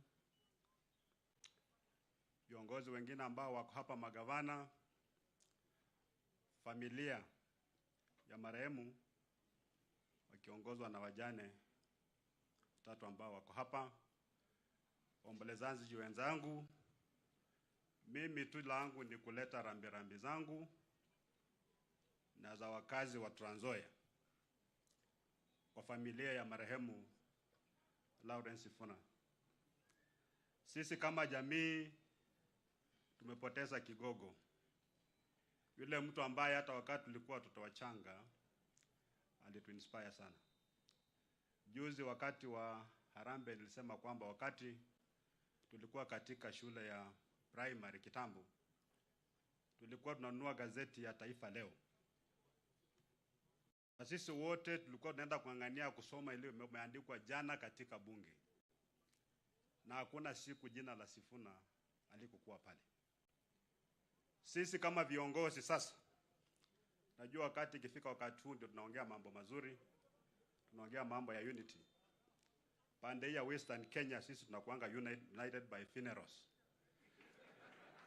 Kuja hapa tunaongea mambo mazuri, vile tutakuwa united. Ndio tunakumbuka parastatos zinauzwa, tunakumbuka kwa matanga. Mambo kama hayo. Lakini tukikumbuka wale watu ambao walijitolea wakati huo, ambao Kenya Democratic Space ilikuwa ni kidogo, lakini wakakuwa na ujasiri wa kuongea yale maneno walikuwa wanaongea, mpaka waitwa 7 bearded sisters, Orengo akikwemo. Hiyo assembly bunge haikuwa na wajumbe 7 peke yake, kulikuwa na wengine. Lakini wale 7 ndio walikuwa wamesimama na haki ya mwananchi wa kawaida. Walikuwa wanajua mwananchi wa Bungoma anakaa namna gani, na hao wengi ukiwaona wala ambao walitoka wakakufa, walikufa wakikuwa watu maskini sana. Kwa sasa ukiona mjumbe anapiga kelele, mara nyingi anapiga kelele ile wamuone kando. Akiona ananyamaza na story ya mwananchi na kuishia hapo.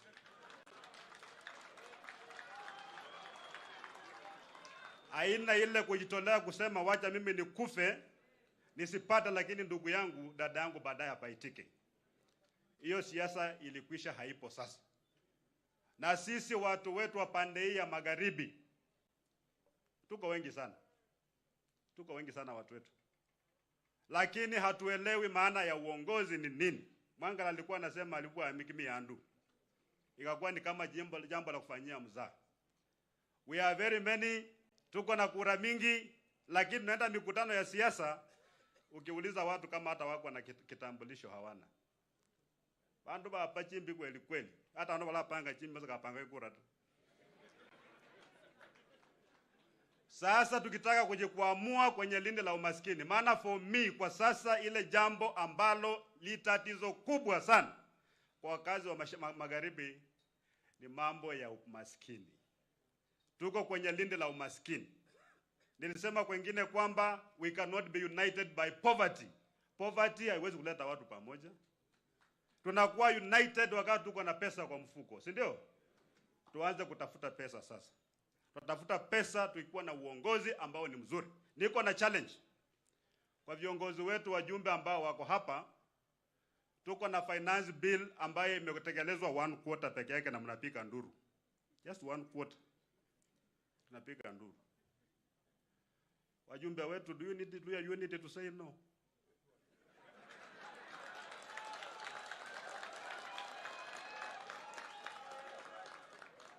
All you need ni kuelewa matatizo ya mwananchi hapa iko namna gani. Bana wafubwa, aleme, balozi bakaenda basa kuluta, basi kuatasi, waumia kweli kweli. Mimi nakaa mashinani kila siku, mimi siendangi Nairobi, nakaa huko. Ile tabu ambayo iko mashinani yake ya Mungu, kama ni viongozi, hatuwezi kuwa na time ya kulumbana. Tutakuwa tuna time ya kudiscuss vile tutakuamua watu wetu kutoka kwenye lindi la umaskini. Tulipata political freedom, lakini economic freedom is still elusive. Bubi bwe njala na wikura okolifana bandu bose bekure. That is the biggest challenge, ndio? Lakini ukweli ni kwamba ndugu yako akikula wewe ushibi. Lazima nyinyi wote mkule ndio mshibe, si ndio? Sasa huyu mzee ambaye ameaga leo, tunamzika leo, na wengine waliweka ile msingi mzuri ya kuweka ile uongozi ambaye inaweza kupeleka Wakenya watoto wa Western mbele. Lakini tunawasahau. Hata wengine walikuwa nafikiri Sifuna alikufa kitambo sana. Ngabatanga zitu Sifuna kafu ile ukunda kana bia kafu hata. Tunasahau viongozi wetu haraka sana. Na kama mtu alifanya kitu kizuri na unasahau mahali aliwachia, wewe ukikuja utano unaanzia siku ya waziri unafikiri kwamba unaenda kuinvent vitu.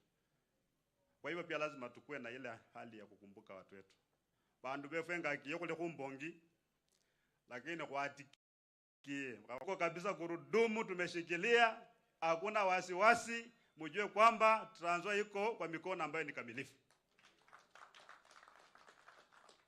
Napenda kuchukua nafasi sasa, niombe Mwenyezi Mungu airehemu roho ya shujaa wetu na iweke mahali pema mbinguni mpaka ile siku tutakutana.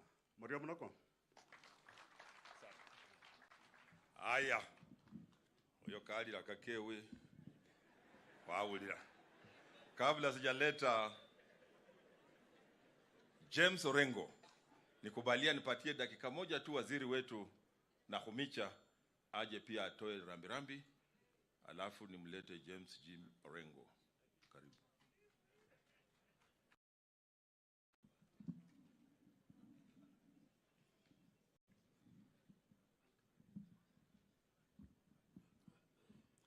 Asante Prime Minister wetu, magavana walio hapa, wabunge viongozi wa aina mbalimbali, na wa muhimu sana siku ya leo, familia ya mwenda zake na wakaaji wa huku Kandui, the great county of Bungoma.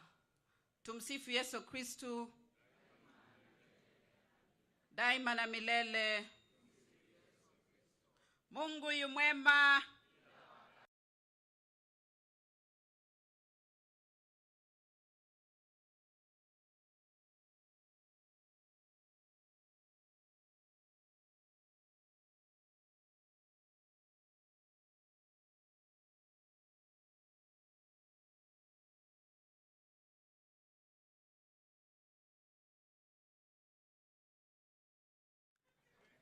Mimi nimekuja hapa kuleta rambirambi zangu na rambirambi za marafiki kadhaa ambao wako mbali na walinituma ili nije nikatoe pole zao. Siwezi simama hapa niseme mimi nimewahi kutana na mwenda zake. Hata nimeangalia kwenye ile kitabu chake ambacho kimeandikwa cha eulogy. Wakati yeye alikuwa bunge, ndio mimi nilikuwa nazaliwa. Na barumu imbi, saakere kenu ngota. Kwa hivyo nitakuja tu kusema pole, na ni kwa sababu huyu Edwin Sifuna tunafanya kazi kwa ukaribu sana. Na nataka kumshukuru kwa sababu amesema kwa mambo ambayo yanaenda mbele, ambayo yanapeleka nchi mbele, tunafanya kazi pamoja. Wakati sheria zangu za kubadilisha mfumo wa afya hapa nchini zilikuwa bungeni, na nikaona ya kwamba watu wanaleta mambo nyenyenye, nilimpigia ndugu yangu Edwin simu na tukaongea. Nikamueleza hizi sheria zimetoka National Assembly, zimekuja Senate, mimi ni dada yako, lazima niweke jina ya kutengeneza afya ya Kenya. Hakikisha sheria zimepita. Thank you very much my brother for doing that. Na nataka kushukuru sana kwa sababu nimesikia Wakenya tunalia. Na ukweli ni kwamba vitu kuna zile ambazo haziendi sawa.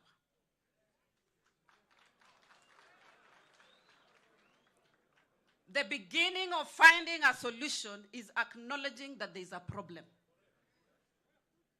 Kwa upande wa afya kulikuwa na shida. Nami nitasema hii shida lazima tutatue.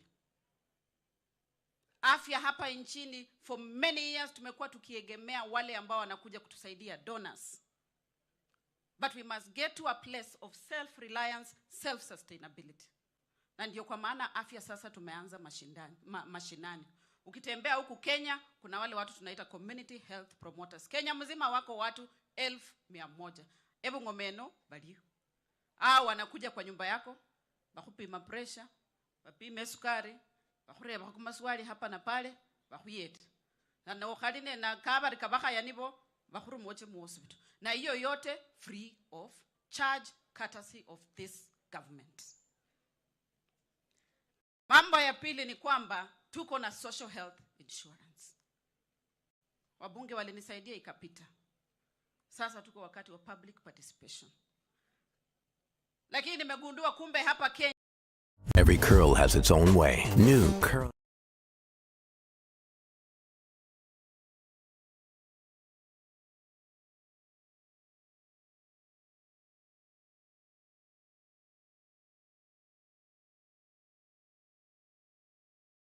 Ini kabisa alikuwa anaambia alipe shilingi 500.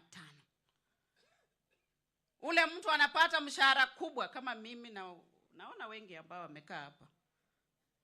Ukifanya percentage walikuwa analipa 0.01%. Mtu wa 10,000 alikuwa analipa 5%. Hiyo hata si hesabu ya kwenda kwa darasa. It was unfair. And that is why we have brought changes that people must pay. Those who have money, wanisaidie tusaidie hawa wa Kenya. Out of over 50 million Kenyans, watu 3 tu ndio wako na mishahara. Sasa hawa 47 million afya yao nitafanya namna gani?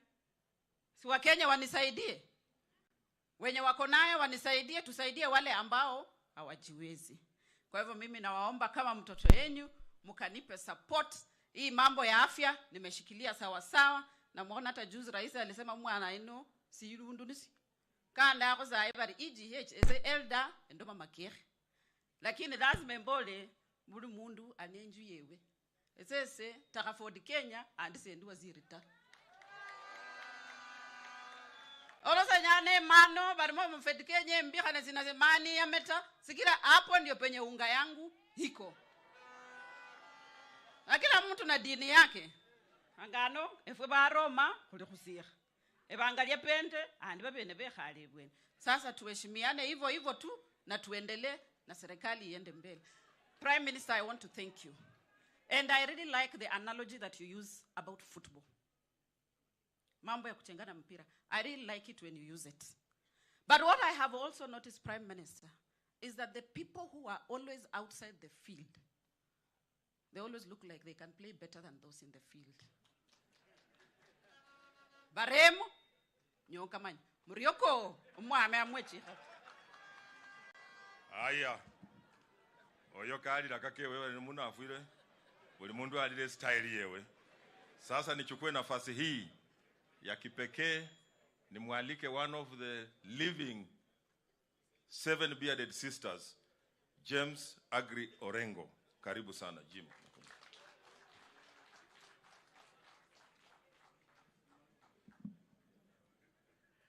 Asante sana, Your Excellency Governor wa Bungoma.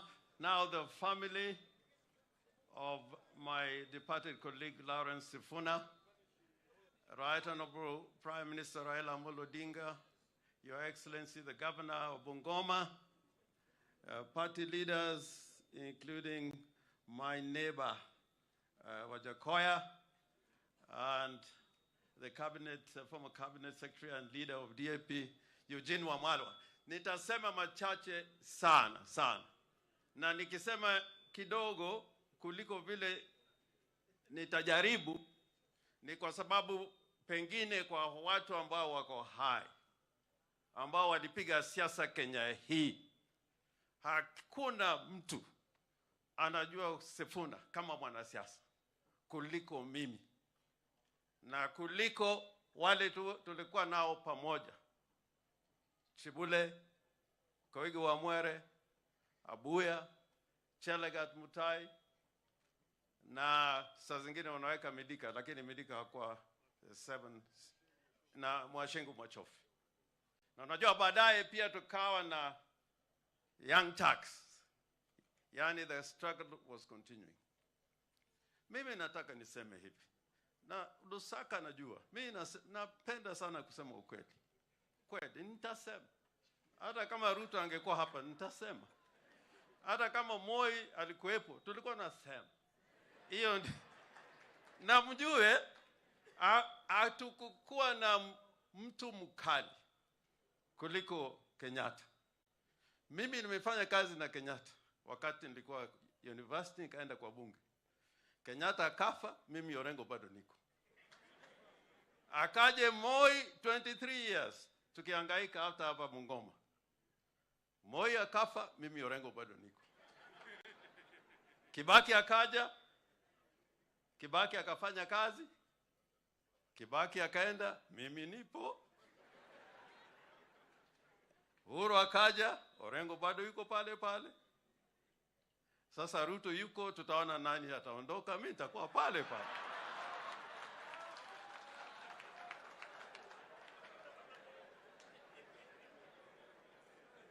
Na nasema hii, kulikuwa wakati mwingine nilikuwa kwa Nyang' Nyong'o, kulikuwa mama bwana alikufa, tuko kwa mazishi.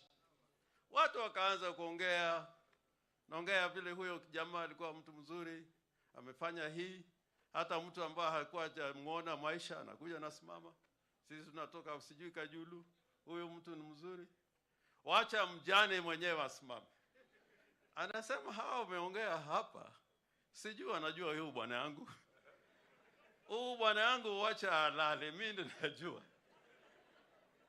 Kwa sababu chochote inafanyika hapa Nyalenda, ikiwa kuna wizi, polisi wanakuja hapa. Unajua waombelezaji walitaka kumpiga yuo mama. wakataka kumpiga, lakini wengine wakasema yeye ndiye anamjua bwana yake, wacha aseme. Sasa wacha mimi niseme mambo ya Sifuna. Hawa wanaongea hawajui Sifuna, hawajui Sifuna hawa. Na haswa kitu muhimu ujue kwa Sifuna, he was coming from the greatest tradition of members of parliament from Western Kenya. I think we should remember that. He was coming from the greatest, if you want the greatest tradition of the best members of parliament, they came from Western Kenya. Na mjue, musiogope kwa hiyo in that tradition. Hii mambo ya kuimba ati sisi. The leader will emerge here. Bila Obama emerge in America. And Luhya will emerge. Lakini kwa hii siasa tunapiga hapa, it will not be. Who is greater than Masinde? Who is greater than Wamalwa? Hakuna. Hawa ni mdomo tupu. Mdomo tupu. Nakwambia, mdomo tupu. Wakati J.M. Kariuki, when he was murdered, and there was a select committee of the National Assembly to find out what caused the death of J.M. Kariuki. There was a lawyer in that team, anaitwa Bwana Peter Kisii, one of the most brilliant trade unionists and parliamentarian. And then there was Martin Shikuku, waluya wawili.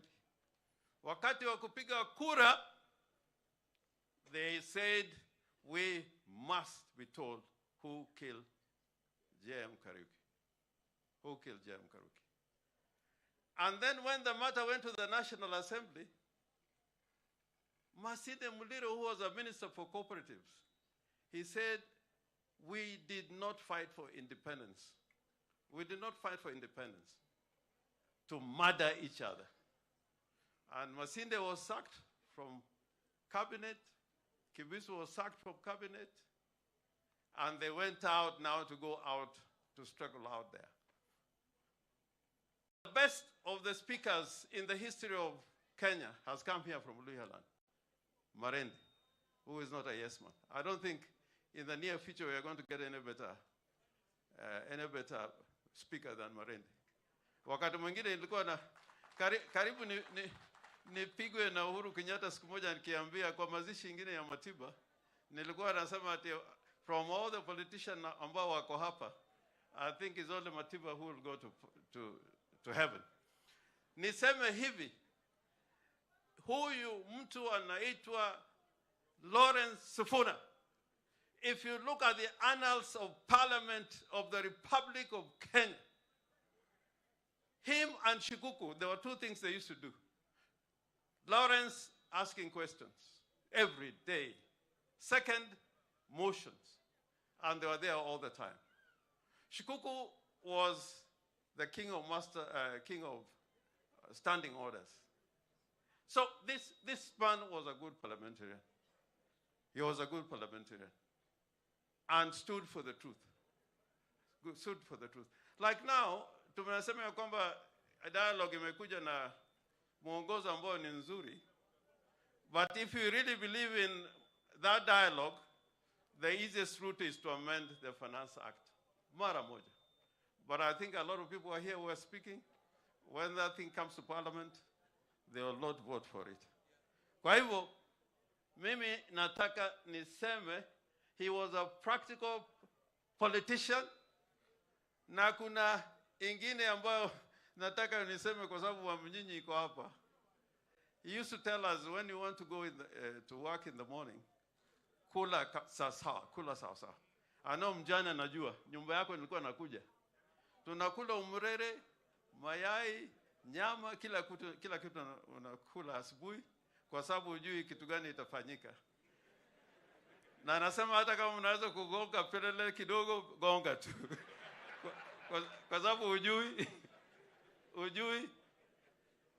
And I learned that lesson because many times when I was arrested, sometimes you'll be kept in the cells for 2 weeks, 3 weeks, and so on and so forth. But an incident that I can never forget, because Wamunyinyi was a good footballer, And I was a good footballer. Baba was a good footballer. We went to Tanzania to play football in Dodoma. And the back line, ilikuwa ni Wamunyinyi na Lawrence Sifuna. Na Wamunyinyi ndio nyumba yake, tulikuwa nakwenda huko asubuhi. Alikuwa tunakula mboga na kila kitu asubuhi. Na Wamunyinyi akasema leo tukienda kucheza mpira Dodoma, and we are on the back line, you try your best, but Wamunyinyi na mimi, the ball can pass, but not the striker from the other team. Ukipita utaona magumu sana. Mundu kwa mundu. And we won the match. So let me conclude this, because some people are normally worried when people are talking in such an audience. They begin to think, we came to see this and that. But I think, let us build one Kenyan republic, one nation. And a republic is not a country where you tell people, where heshimu serikali. There's nothing like that in a republic. In a republic. In a republic. Unajua zamani walikuwa nasema tunaona crown. Heshimu crown. In a republic, the government should respect the people first. Respect the people first. So when people go hungry, you tend to them. You don't tell them, respect the government of the day.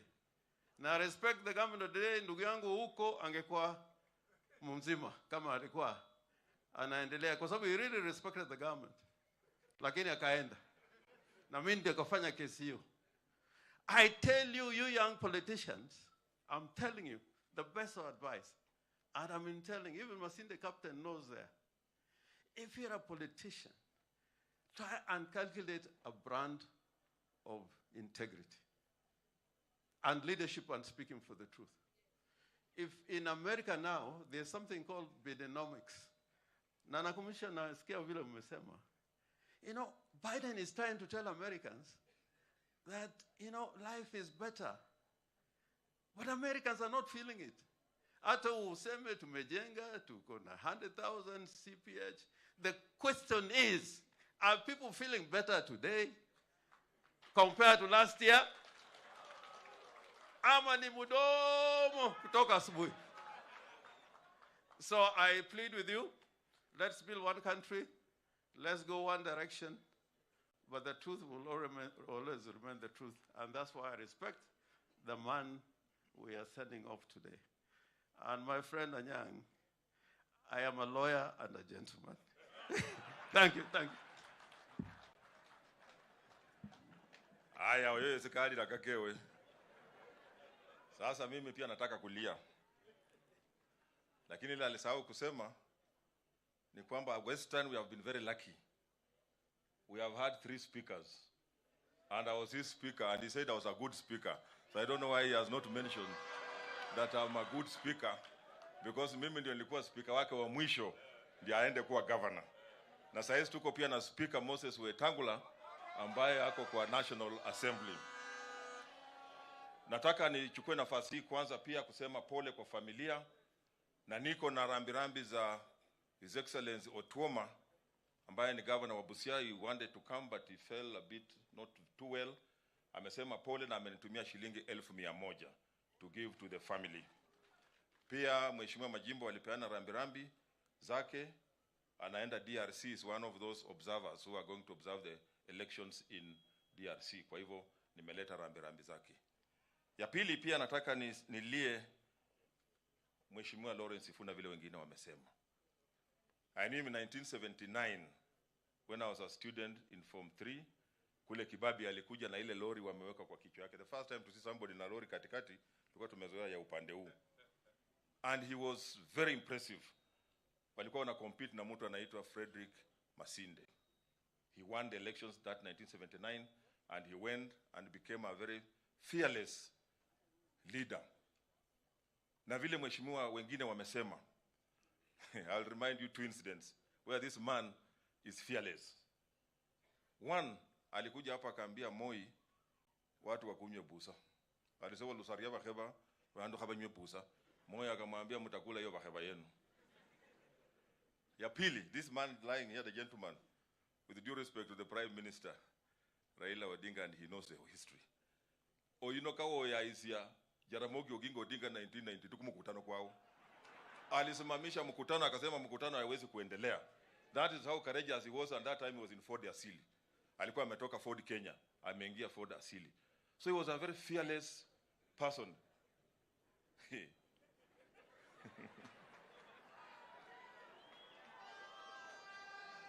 I want to agree. Na niwaambie watu wetu. What Mheshimiwa Orengo has said is true. What he did not mention is that Masinde Muliro voted against the government akiwa minister to save Mwangale, who was a chairman of that select committee. How many of our people today can sacrifice over Sioka Wakadakova Mwira, Malolo Morisendo, Afadali Fue, Hutete, Babefano Mabari, Kuirevza? We will not stand by our own. So those are the lessons, the courageous people that we have had here. Masinde Muliro was sacked because he saved Mwangale from being killed, because he was a chairman who had said the government had killed J.M. Kariuki. So I want to appeal to our leaders. Let us be our brother's keeper. Let's be our brother's keeper. Esesene ndio saiki na habo eseni soldier that time. Mimi ndio niko. Na tulipiga hii kura, mimi nilikuwa speaker. Tukapiga hii kura, maisha ilikuwa imeanza kuwa ngumu. Sasa wanajaribu kurekebisha, bado mambo si mzuri. Lakini let us have hope. Wewe mwilo osa baloma na angata. Na mwilo omu hakange murura. Wale wako kwa shima mwezi kugombana, mnajaribu vile mnatoka. When we lost Varata, and let me tell you, of course we have government and those in opposition. Wangoyo sa ko kasi alu khulu omireta ko kasi alu bisu fuke bubisi, nyeba khole bariena ba khupe.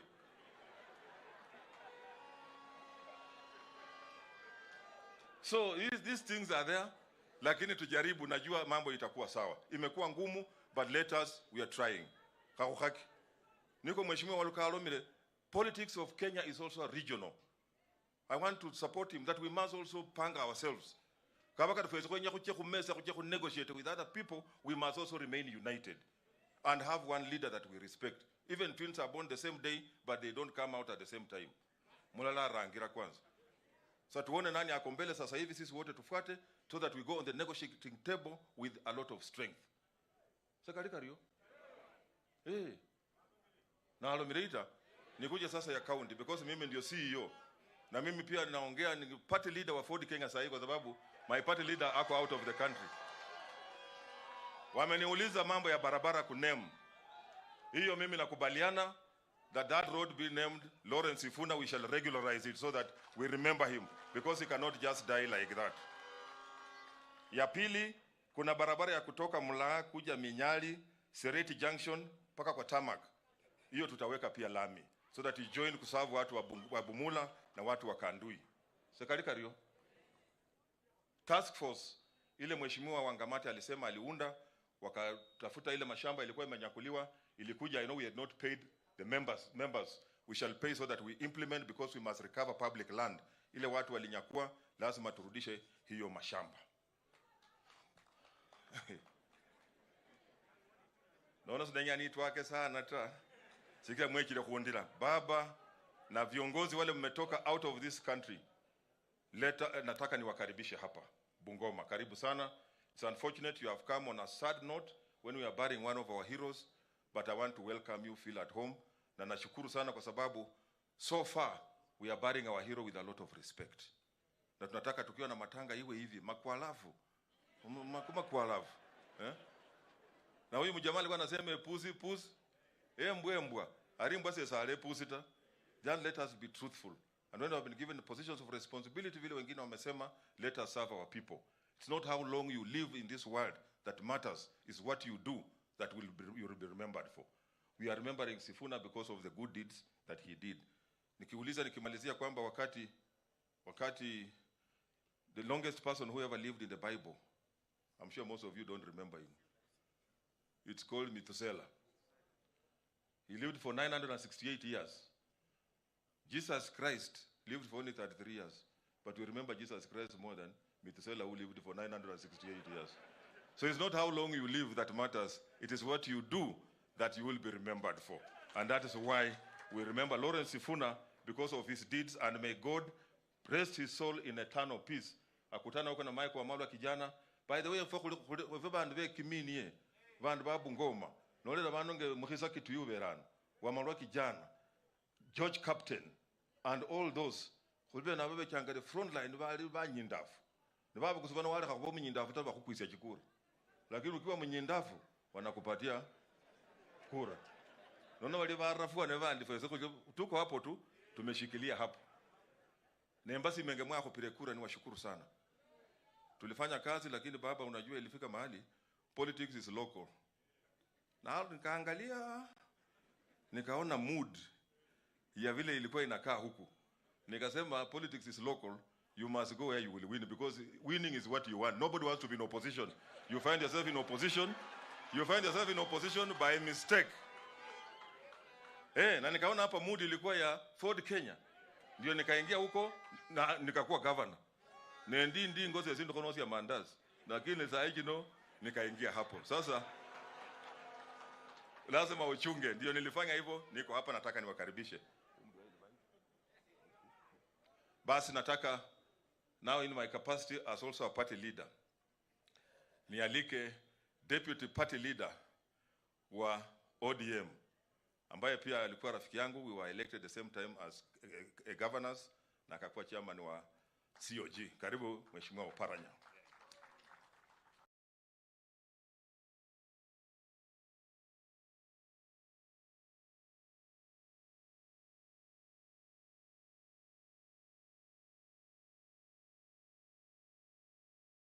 Basi mimi nimepewa nafasi ya kukaribisha party leaders ambao wako hapa. Tayari Mheshimiwa Lusaka ameongea, ningemkaribisha kama party leader.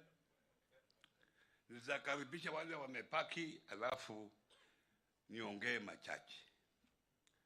Kwanza, kwa Azimio tuna principles ambao ni party leaders. Na tuna bwana Wajakoya here, na kukaribisha ulete rambirambi zako.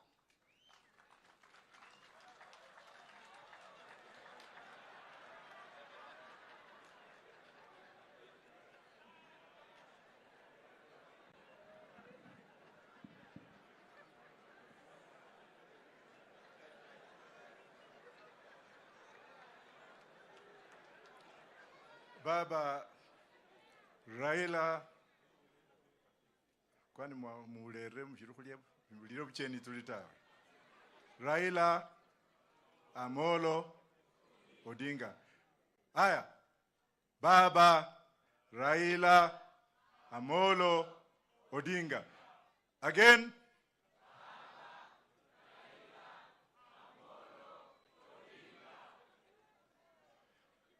Mama ambao wako hapa na familia na mapadri wote, kwanza mniombe, manake nimeambiwa na mtu mwingine hapa kwamba mimi navutanga hiyo kitu,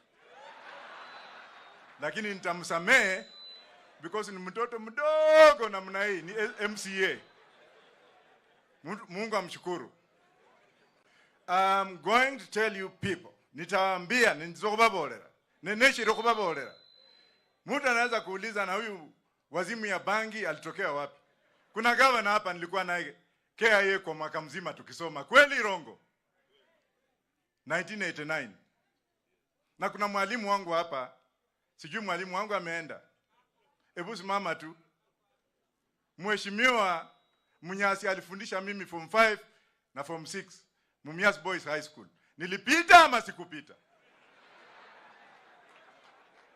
Niendelee ama nisiendelee?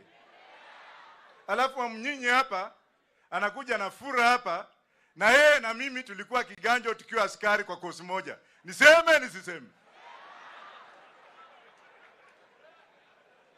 Omayira bandu bali sasa mbusa ituli ngora mheshimiwa former governor wa Bungoma ndakuchama because your father is a hero. I don't know that your father is here. Baba yuko wapi Wangamati? Mnangojea yeye afe ndio mweke barabara inaitwa Wangamati. Bure kabisa. Mheshimiwa Lusaka, ambia hii tu MCA twako utu. Tuende bunge tukae chini, tupitishe katiba, tuwe na Wangamati airport Bungoma. Nimesema ama sijasema? Na mimi Jaramogi Oginga Odinga na James Agrio Orengo. Huyu James mnaona huyu. Jaramogi alipokutana na sisi London, nikaambia mzee, mimi nilikuwa nimefungwa na Moi. Saa hizi mimi nachimba makaburi London. Mimi ni refugee, nataka kwenda shule, lakini makaratasi yangu ilibaki Kenya. Jaramogi alikuja akaambia James Agri, chukua makaratasi ya huyo kijana kutoka ile shule zote alikuwa. Nikaletewa na Mr. John Ward. Na ndio nikasoma. I'm now doing my 14th degree. Kwa hivyo bwana KMCA,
Ruto minto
kushukuru askofu, alikuja akanitembelea na akaniamurisha ya kwamba leo nikuje hapa.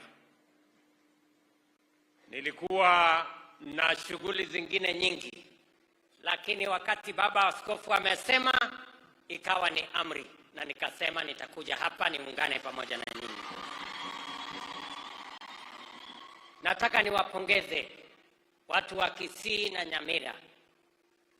Nirudie tena niseme asanteni sana kwa kura zenu. Na mimi nataka niwahakikishie ya kwamba kwa sababu tumemaliza uchaguzi, tuko na MCAs, tuko na wabunge, tuko na maseneta, tuko na magavana. Mimi nataka niwahakikishie ya kwamba mimi na deputy wangu huyu tutafanya kazi na viongozi wenu wote ambao mmewachagua. Na hakuna sehemu ya Kenya itabaguliwa kwa sababu ya mambo ya kisiasa. Sisi wote ni ndugu moja, watu wa taifa moja, na mimi nataka niwahakikishie sote tutaungana, tutafanya bidii. Na nimefurahi sana kufika hapa Kisii nikakuta viongozi wenu wanasema wamekubaliana wafanye kazi pamoja. Na wapongeza hawa viongozi kwa sababu Waswahili wanasema umoja ni nguvu jameni. Tukiungana, tukishirikiana, na pia Biblia inatufundisha kwa Mathayo 5 verse 9. Neno la Mungu linasema heri wapatanishi, wale wanaleta watu pamoja, kwa sababu wataitwa wana wa Mungu. So my friends, leaders from Kisii, you're coming together, you're working in unity is biblical. And I want the people of Kisii to live in harmony, to live together as we work for the people of Kenya and work for the people of Kisii. So mimi nimefurahi sana kufika hapa, na katika safari hii nimekuta Mungu amewaweka pamoja na mmekubali kushirikiana na kufanya kazi pamoja. Nataka niwashukuru vile vile kwa sababu ya mambo yale mengine yote ambayo tunafanya kwa pamoja. Mimi nimetembea hapa Kisii mara nyingi, na nataka niwahakikishie nitakuja tena na tena na tena na tena. Na nitakuja nikialikwa, hata nisipoalikwa nitakuja. Kwa sababu mnajua historia yangu ni kwamba babu zetu walitoka hapa Kisii. So ndio mnaona hata mkinipatia kura chache wananibariki na nashinda. Mnaona vile Mungu anafanya kazi. So mimi nataka tushirikiane pamoja na nyinyi. Watu wa Kisii, nimesikia vile viongozi wenu wamesema. Wote wamesema vile inafaa tushirikiane, hasa katika kutekeleza wajibu wetu wa kupanga mambo ya maendeleo ya Kisii na Kenya. Na mimi nataka niwahakikishia kwamba mambo yale yalikuwa yanatupatia matatizo yalikuwa mengi. Vile mumesikia gavana wenu amesema hapa ya kwamba wakati amechukua usukani amefanya mambo kukawa na makelele. Hiyo makelele yako hapa Kisii ni ile makelele unasikia hata inapigwa mahali ingine. Kunyorosha mambo. Katika kunyorosha mambo iko kelele. Hivyo. So mambo hii lazima tuipange vizuri. Na mimi nataka niwaambie, niliwaeleza ya kwamba kuna mambo mengi ambayo tutaanza kuyatatua. Ya kwanza, niliwaambia ya kwamba hii maneno ya CBC ambayo ilikuwa inatusumbua, wananchi hawakuwa wanajua watoto wataenda wapi, watasoma vipi na itaendelea namna gani. Mkanipatia shujaa anaitwa Ezekiel Machogu huyu. Nimefanya kazi na yeye. Leo mambo ya CBC tumeitatua kikamilifu. Watoto wetu watasoma kwa taratibu na kwa njia ambayo inafaa, na tumekubaliana na all the stakeholders. Ya pili, tulikuwa na changamoto kubwa ya kukosekana kwa walimu. Leo nikisimama mbele yenu, vile Simba Arati amesema ya kwamba amejenga madarasa ya ECD. Leo Kenya tumeajiri walimu 56,000 wapya in the last 1 year. Kazi ambayo haijafanyika kwa miaka nyingi, na ni kwa sababu mimi najua ya kwamba ili tuwe na usawa katika taifa letu la Kenya, ili mtoto wa tajiri na mtoto wa maskini wawe sawa, ni pale tukiwapatia nafasi ya kusoma. Na ndio sababu mimi nataka niwahakikishie masomo ya watoto wetu itasonga mbele. Mulisikia nikisema juzi, tumeongeza budget ya masomo ya watoto wa Kenya, because education is the greatest equalizer. Tumeongeza budget ya masomo ya watoto wetu kwa bilioni 127. Watoto wetu wanaosoma university tumeongeza bilioni 46 mpya kuhakikisha kwamba kila mtoto akienda university walikuwa na madeni makubwa. Sasa tuko na mpango maalum ambayo itahakikisha watoto wetu watasoma katika university, hawatakuwa na matatizo, na university zetu watakuwa na pesa ya kutosha ya kulipa walimu na kulipa zile services zingine, so that our education is above board. Jambo la pili, nimesema vile vile katika TVET, na nimesikia MCA wetu wa hapa ameongea juu ya TVET. TVET zetu zote pia tulikuwa na matatizo. Tumeongeza pesa bilioni 9 ya TVET zetu, na kati ya hiyo pesa ni kuajiri walimu wengine 2,000 watakaofundisha katika TVET zetu, so that we can make sure. Na nilisikia mjumbe wenu Bwana Kibagendi akisema mnataka tupange watoto wenu, tuwapange na masomo ya TVET vizuri, ndio waweze kupata nafasi ya ajira hapo mbele. Vile vile kuna kazi mliniambia ya kwamba mnataka tuzalishe chakula, si ndio? Mnajua mwaka uliopita wakati kama huu mambo ilikuwa tofauti.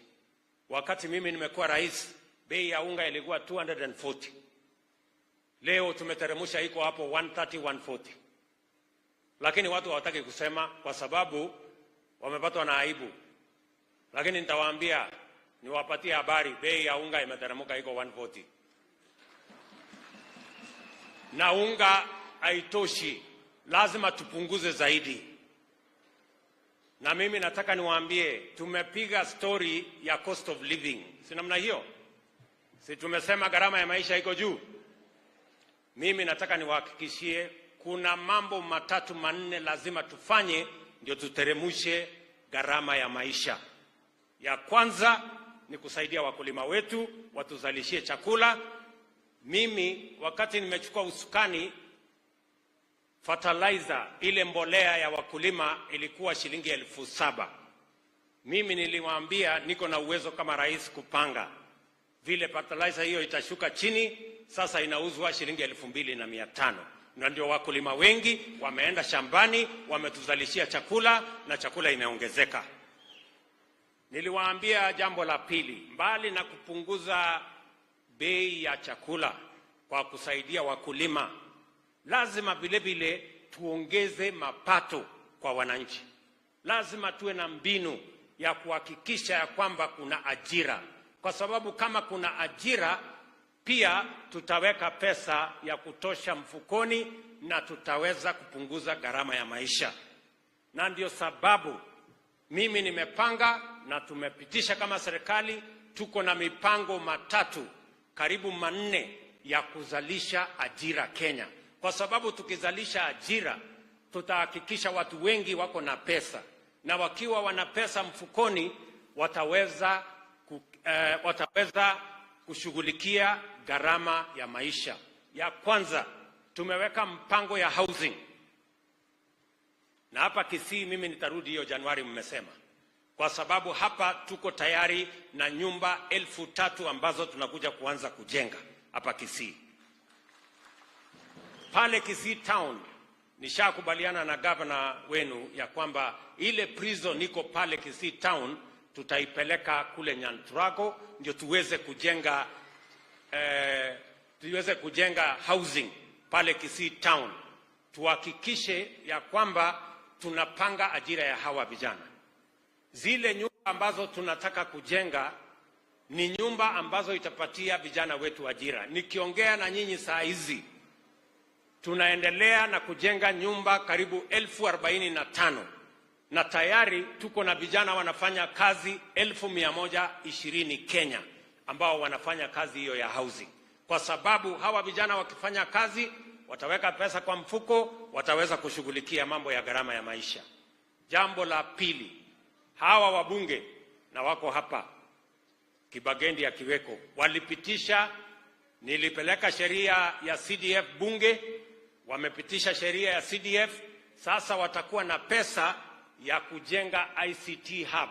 Kila ward itakuwa na mahali ya ICT hub, mahali vijana 200, 300, 500 wataenda. Tutalete kompyuta kama serikali, tutahakikisha ya kwamba tunawafundisha na baadaye tutawapanga na ajira ya digital jobs. Wakati mumeona tuliweka katika manifesto yetu kwamba tutakuwa na digital super highway, ni kwa sababu tunajua na tunatambua ya kwamba ajira imetoka kwa ofisi imeenda kwa mtandao na lazima tusonge mbele. That is how we are going to create additional jobs. Na ndio sababu hiyo mumeniona nikienda nchi tofauti. Saa hizi tuko na nafasi ya kuajiri vijana 200,000 on the digital space, na ndio sababu tunaweka infrastructure ya kuzalisha ajira hizo. Nimeenda Ujerumani, wamenipatia nafasi ya ajira. Nimeenda Canada, wamenipatia nafasi ya ajira. Nimekuwa Saudia, wamenipatia nafasi ya ajira. Na sehemu nyingi tumepata nafasi ya ajira. Lakini hiyo ajira lazima nitafute na lazima nipange hapa Kenya vile tutawapanga vijana ndio waweze washikane na hiyo ajira tumepanga. Watu wengi wamekuwa wakizungumza, huyu president ameenda kufanya nini pale? Huyu president ameenda kufanya nini pale? Mimi sitembei kama mtalii. Mimi natembea kupanga mambo ya Kenya na kuunganisha Wakenya na nafasi ya ajira na nafasi ya investment katika dunia kote. Na hivi karibuni mtaona mambo ambayo nimepanga. Nikizungumza na nyinyi saa hizi, mbali na kupanga ajira ya mtandao, pia Wakenya wanajulikana kama wafanyikazi wa ajabu katika dunia mzima. Na ndio sababu watu wengi wanatamani kufanya na Wakenya katika kampuni zao. Ndio nimesema vile vile tunapanga mambo ya bilateral labor agreements na nchi tofauti tofauti. Kwa mfano, in the next 1.5 months tutakuwa na Wakenya 10,000 ambao watakaondoka Kenya waende kufanya kazi katika nchi za kigeni in the next 1.5 months. Na hiyo kazi itakuwa inaendelea mpaka tufikishe Wakenya 1,000,000 wanaofanya kazi nje ya Kenya, ili watuletee madola, hii exchange rate iwache kutusumbua. Hiyo kazi lazima ifanywe na mpango. Wale mnafikiri mnaweza kufanga hiyo kazi yote nikiwa nimekaa pale Sugoi? Kazi yote itapangika? Ama nikiwa nimeketi pale Nairobi? Si lazima nitafute maneno. Mimi nataka niwaambie ana 2027. Tutakutana 2027 bila haraka, amesema. Na kila mtu atajibu maswali. Na kila mtu ataonyesha kazi yake. Ama namna gani? Kwa hivyo tulizeni boli. Naona kuna watu wananipigia kelele, haijafanyika. Ngojeni, mambo iko chikoni. Acheni maneno mingi. Sijui kama tunaelewana. So ya tatu, lazima vile vile ili kupunguza gharama ya maisha. Tunapunguza gharama ya chakula, tunaongeza mapato ya wananchi, na vile vile tunapunguza expenditure ya serikali. Tunahakikisha ya kwamba tunapigana na ufisadi ndio watu wasiibe pesa ya serikali, na vile vile kama kuna mahali ambapo pesa ya serikali inatumika kwa njia isiyo ya sawa sawa ambayo haiwapatii wa Kenya value for money, lazima tuchunguze.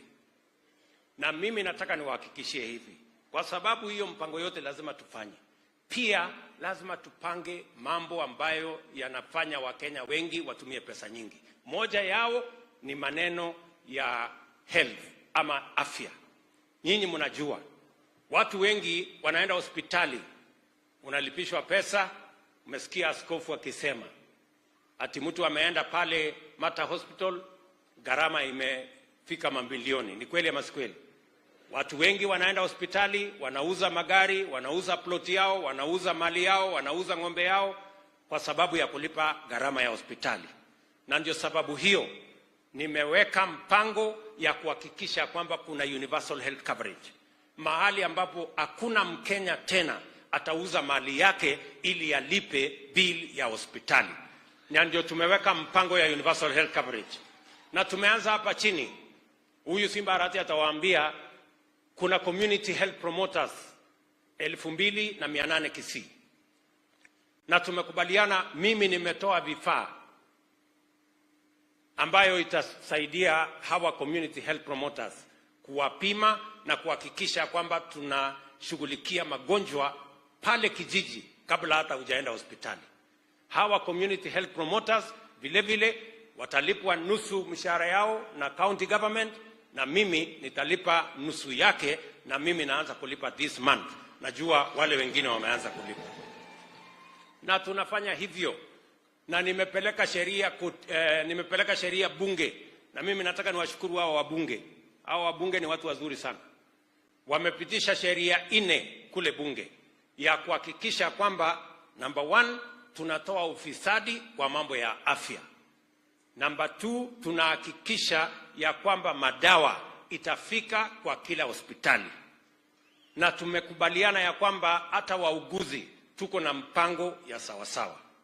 Lakini unajua katika hii dunia, wewe Simba umesema kuna watu wanakusumbua. Wale wakunisumbua ni wengi kuliko wako. Wale ambao wamekuwa wakifaidika na ukora na wizi pale NHIF, walikuwa wanaenda kufanya fake claims. Hata kuna hospitali moja walikuwa wanatuambia wanafanya upasuaji ya watu wengi hata kuliko hospitali ya Kenyatta na hospitali ya Aga Khan combined, na ni hospitali iko kwa kijiji. Kwa sababu kazi yao ni kujaza form, tumepasua mtu fulani, tulipeni pesa 1,200, 1,300, 1,400. Hiyo tutafunga kwa sababu ya sheria hawa wangwana wamepitisha. Lakini hawa wakora ambao wamekuwa wakifaidika sasa wameenda kotini. Ndio unasikia hiyo sheria 4 tulipitisha ati wamepeleka kotini. Ati wanataka kutusimamisha ndio waendelee na kuiba. Mimi nataka niwaambie, mniangalie macho vizuri. Tafuteni mtu ya kutishana naye, sio mimi. Hakuna vile nitaruhusu watu ambao ni wakora waendelee kunyanyasa wananchi wa Kenya. Na ukisikia ile kelele inaendelea, wanasema ati unajua sasa president vile amefanya, gharama itaenda juu, sijui gharama. Katika hiyo sheria tumesema yule mtu ambaye analipa shilingi 500 kwa NHIF sahihi na mapato yake iko chini, sasa tunataka kupunguza ikuje shilingi 300. Tumesema kila Mkenya, kila mtu ataenda hospitali, atatibiwa, na hakuna Mkenya tena, hata kama wewe ni mgonjwa wa kansa, yule bishop alikuwa anasema, hata kama wewe ni mgonjwa wa saratani ama ugonjwa wowote, utaenda hospitali. Tuko na different categories. Na tumesema hata yule Mkenya, mama mboga, yule mwingine ambaye hata hana uwezo ya kulipa hiyo shilingi 300, tumesema tutamlipia kama serikali ya Kenya. For the first time, every citizen will have a health insurance. Sasa niwaulize, hao watu wanasema ya kwamba tusipatie wale hawana insurance ati waendelee kukaa bila insurance. ati tusipunguze kutoka 500 mpaka 300, ati waendelee kuiba pesa ya NHIF. Mnataka ati nikubaliane na wao? Hiyo haiwezekani my friends. Hiyo watafute maneno mengine. That one I will not accept. Sijui kama tunaelewana. Wale ati wamepeleka kotini mambo ya kujenga manyumba. Sasa mimi nataka niwaulize, si mnataka hawa vijana tuwapatie ajira? Ama vijana wa Kisii wote wako na kazi? Vijana wa Kisii mko na kazi? Kila mtu wako na kazi? Si lazima tupange ajira? So yule mtu ambaye anaenda kotini ati wanataka kuzuia ati tusijenga manyumba hawa vijana wapate ajira, ati tusifanye ile kazi yote ndio Kenya tubadilishe. Hawa ni watu ambao ni maadui wa taifa letu la Kenya, na mimi nataka niwahakikishie nyinyi mlimpatia uwezo hawa watu wote ambao wanataka kutuzuia. Mimi nitapambana na wao. Mimi nahitaji tu maombi yenu, kwa sababu si mnajua nilipatiwa panga pale, nilipatiwa sword kubwa hivi. Wani mnafikiri hiyo sword ni ya kukata mboga? Si ni ya kufyeka wakora hawa? Ndawafyeka kabisa. Kenya itasonga mbele. Sijui kama tunaelewana watu wa Kisii. Tumekubaliana? Tuendelee ama tusiendelee? Sikizeni. Acha mimi niwaambie. Hawa wangwana wamenipatia mawaidha mengi. Nasikia Kabagendi amenipatia mawaidha. Simba amenipatia mawaidha. Kina Osoro wamenipatia mawaidha. Hata huyu senator wetu amenipatia mawaidha. Asanteni sana kwa mawaidha yenu. Lakini unajua mimi nilitafuta hii kazi nikijua nitafanya nini. I know what I'm going to do. So mawaidha yenu ni mzuri. Lakini mimi pia niko na mpango. Ama namna gani? Na unajua lazima tuambiane ukweli. Shida ya Kenya ni shida ya uongozi. Wananchi hawa hawana shida. Shida ni sisi. Tunakorokana hapa, tunataka kupigiwa makofi, tunataka kupigiwa makofi. Hii makofi haiwezi kukusaidia. Makofi haiwezi kusaidia Kenya. Sijui kama tunaelewana. Hata nyinyi mmenipigia makofi, nashukuru sana. Hata askofu amenisifu, amesema nimeanza kuteremsha bei ya mafuta. Si ndio? Haya, mwingine hapa amesema umeteremsha kiasi kidogo, teremsha zaidi. Si namna hiyo? Lakini mimi nataka niwaambie, lazima niwaambie ukweli. Bei niliwaambia last month bei ya mafuta itakuja chini. Si ndio?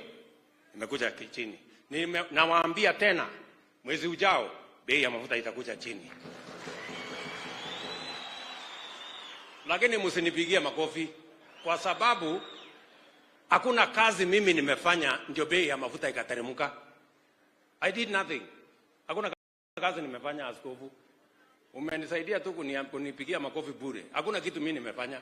Kwa sababu hii bei ya mafuta sio mimi napandisha na kuteremsha. Kuna watu wengine wako na oil huko ndio wanatuletea bei kila mwezi. So ile kitu tu mimi nawatangazia ni wale ambao wanatoa hii mafuta wamepunguza bei. So inazidi na kupungua. Kazi yangu, kuna kazi lazima mimi nifanye. Ya kupunguza gharama ya mbolea, hiyo ni yangu mimi nitafanya.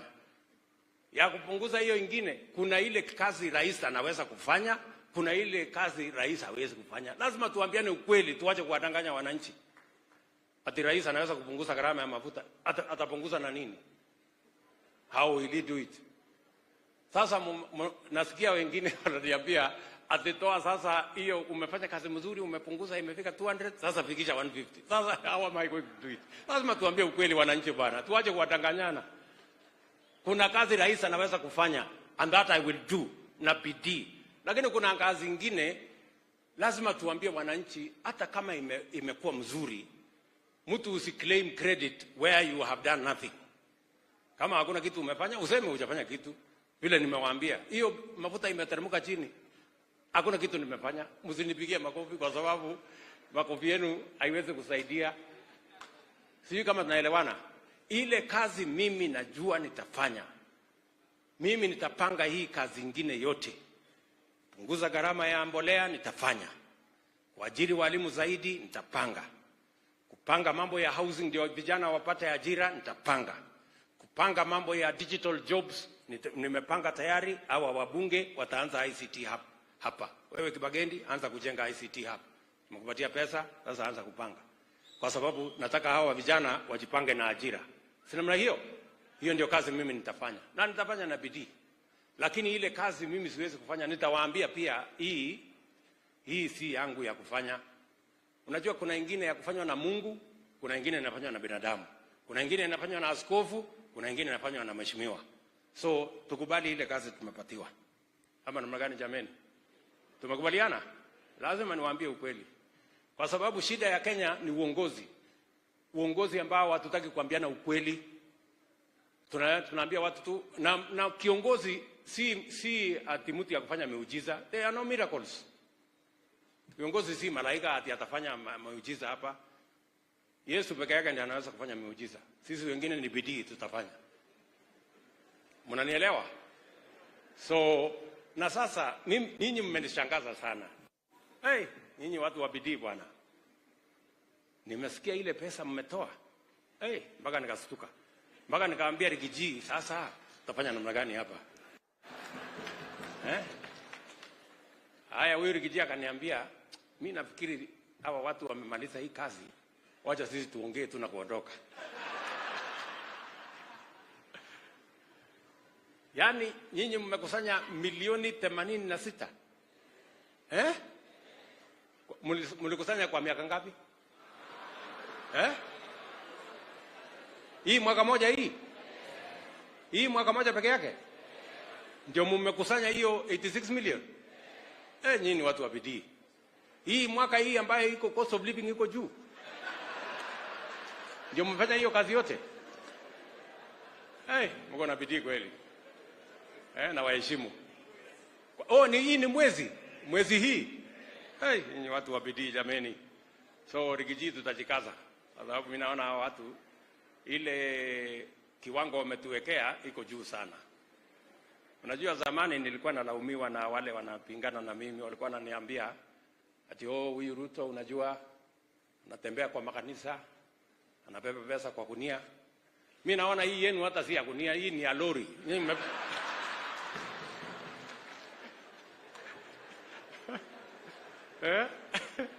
Hii yenu hii ni ya lori jameni. Sasa sijui watasema nini wale wa kuongea watu ya Zimbarati. Sasa mtasema nini kwa hii watu? Mlikuwa mnasema mimi ni mtu ya kubeba kwa gunia. Sasa hawa watu wameleta na lori. Sasa malalamiko yenu itazidi. So anyway, sisi tumekubaliana namna hiyo jameni. Mnasema tushirikiane. Tufanye kazi pamoja. Tuambiane ukweli. Ndio tusukume Kenya mbele. Na kila mtu afanye bidii. So ndugu zangu watu wa Kisii, mimi nawapenda sana. Na mahali Mungu amenifikisha na nyinyi mmenifikisha, lazima tukubaliane vile Kenya itasonga mbele. Tutafanya bidii kwa pamoja. Na mimi sitawaangusha, mimi nitafanya bidii mpaka hii Kenya itabadilika. Na I'm going to promise you, hii Kenya tutaibadilisha. I promise you.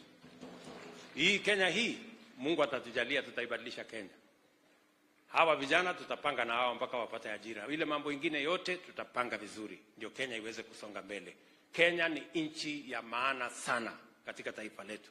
Mumeona juzi, nimesema hakuna haja ya kulete visa, kuweka visa ati kuja Kenya. Mimi nataka wageni, kwa sababu unajua watalii wanafika Kenya ni watalii milioni 2. Watalii wanaenda Uingereza ni watalii milioni 20. Watalii wanaenda Saudia ni watalii milioni 30. Hapa tuko na dunia mzuri, lakini tumeweka vizuizi mingi. So nimesema hizi vizuizi tolewe. Nyinyi watu wa hapa ni watu wa mjengo. Sasa tunahitaji hoteli 1000. Hoteli. Nyinyi sasa mjipange. Si nyinyi ndio watu ya mjengo? Mtajenga hoteli? Na tunataka, kwa sababu hii wageni watakuja. Mimi nimezungusha maneno duniani. Watu wanatafuta barabara ya kwenda Kenya saa hii. Muliona hata juzi gazeti kubwa ya watalii inaitwa Lonely Planet wamesema Kenya ama Nairobi ndio city duniani mzima watu wanatarajia kutembelea. Na haikuji hivi hivi ati kwa sababu nimezunguka kwa kijiji. Nimezungusha mambo ya Kenya duniani. Hakuna forum sijaenda naambia natangazia watu Kenya ndio nchi ya maana sana. Mpaka wamekubali. Ndio wanataka kuja. Ama namna gani? Kwa hivyo tulizeni boli. Na mimi nataka niwashukuru sana. Na nawapenda jameni. Hata huyu kijana wenu, mjumbe wenu hapa, ni kweli nimemfundisha vizuri. Alikuwa anafanya kazi kwa ofisi yangu. Hata mkiona kidogo anateleza, ni katika ile kutembea. Unajua inasemekana, unajua kwa mila ya Wakalenjin inasemekana kuteleza ni kutembea. Kwa sababu mtu ameketi chini anaweza kuteleza. Ni ile mtu anatembea ndiye atateleza. So wacha ajipange hapo, lakini usipitishe sana. Saa zingine naona unasema maneno mingi na sikukufundisha hiyo. Hiyo sikukufundisha. Wengine umepata mwalimu mwingine hapa sijui ana. So lakini mimi nataka tushirikiane jameni. So watu wa Kisii, poleni tulichelewa kidogo kufika hapa Bishop. We really apologize kwa sababu hali ya anga ilifungana kule Nairobi. Tulikuwa na mkutano mahali fulani, tukafikiri tutachukuliwa hapo na ndege, ikabidi tena turudi kwa sababu hali ya anga haikuwa mzuri. Lakini tumefika, Mungu ametujalia. Tungependa sana kuwa hapa katika baraka ya ibada. Lakini sasa tuko na Bishop, uko na deni yetu ya ibada ya baraka. Utatupangia tena tukuje misa. Ndio? Sasa tutaendeleaje? How do we finish this story now? Mimi naona hii kazi mmemaliza. Kuna yenye imebaki? So imebaki hao wadosi. Kwa hivyo watu wa Kisii, mimi nataka niwaambie asante. Watu wa Nyamira, mimi nataka niwaambie asante. Asanteni sana, mimi nawapenda na watakia baraka ya Mungu. Merry Christmas, Happy New Year, kwa sababu najua hatutapatana hapa katikati. Mimi nawatakia baraka tele. Nyasaye abaseseni.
Ninaomba Osoro nango tabia atika.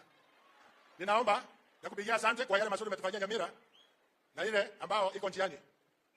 Naomba nikuone Jumatatu baada ya meeting tuongee mambo ya Nyamira. Asante kwa kukubali. Napigia Bishop Maidra.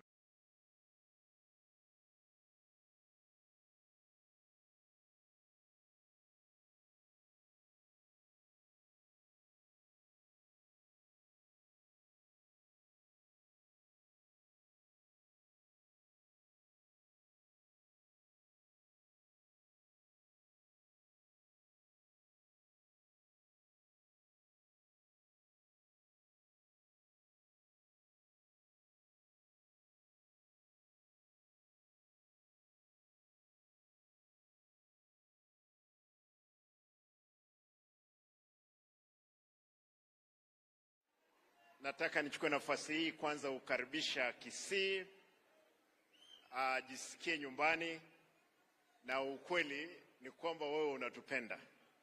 Na hiyo tunashukuru sana kwa sababu kwa muda wa mwaka moja Najua kwamba umekuja hapa siku nyingi, na tunashukuru kwamba zile safari umefika hapa Kisii, matunda wacha yaonekane. Mheshimiwa Rais, nikiendelea, wale vijana mnafuraha pale, mnyamaze tafadhali. Kule. Asante.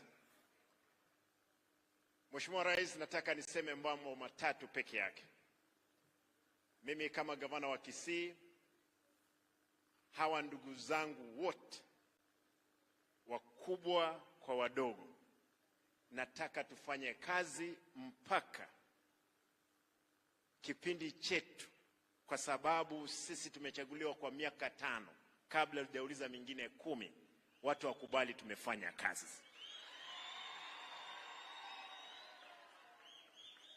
Wewe kama serikali kuu na sisi kama serikali ya ugatuzi, tufanye kazi kwa uwiano vile katiba inavyosema. Nataka nishukuru huyu ndugu yangu mdogo Osoro, ameongea vizuri sana hapa. Ni vile huko unasikia Kisii.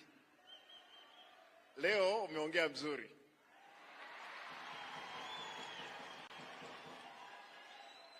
Unajua na kuanga mchokozi kidogo, lakini ni kijana mzuri. Nataka niseme haya. Bwana Rais, umesikia kelele nyingi sana hapa Kisii. Na kelele hiyo imekuwa, Simba hajafanya kazi, hakuna barabara, hakuna mijengo. Mheshimiwa Rais, nataka nikueleze leo, nilipoingia ofisini, nilipata classrooms za ECD ambazo zilikuwa zimejengwa ni 81 kwa miaka 10. Mwaka mmoja ambao nimekaa ofisini, Mheshimiwa Rais, nimefanya madarasa 128. 128 classrooms. Mheshimiwa Rais, barabara tunatengeneza hapa ni za mchanga. Katika mwaka mmoja nimetengeneza kilomita 200.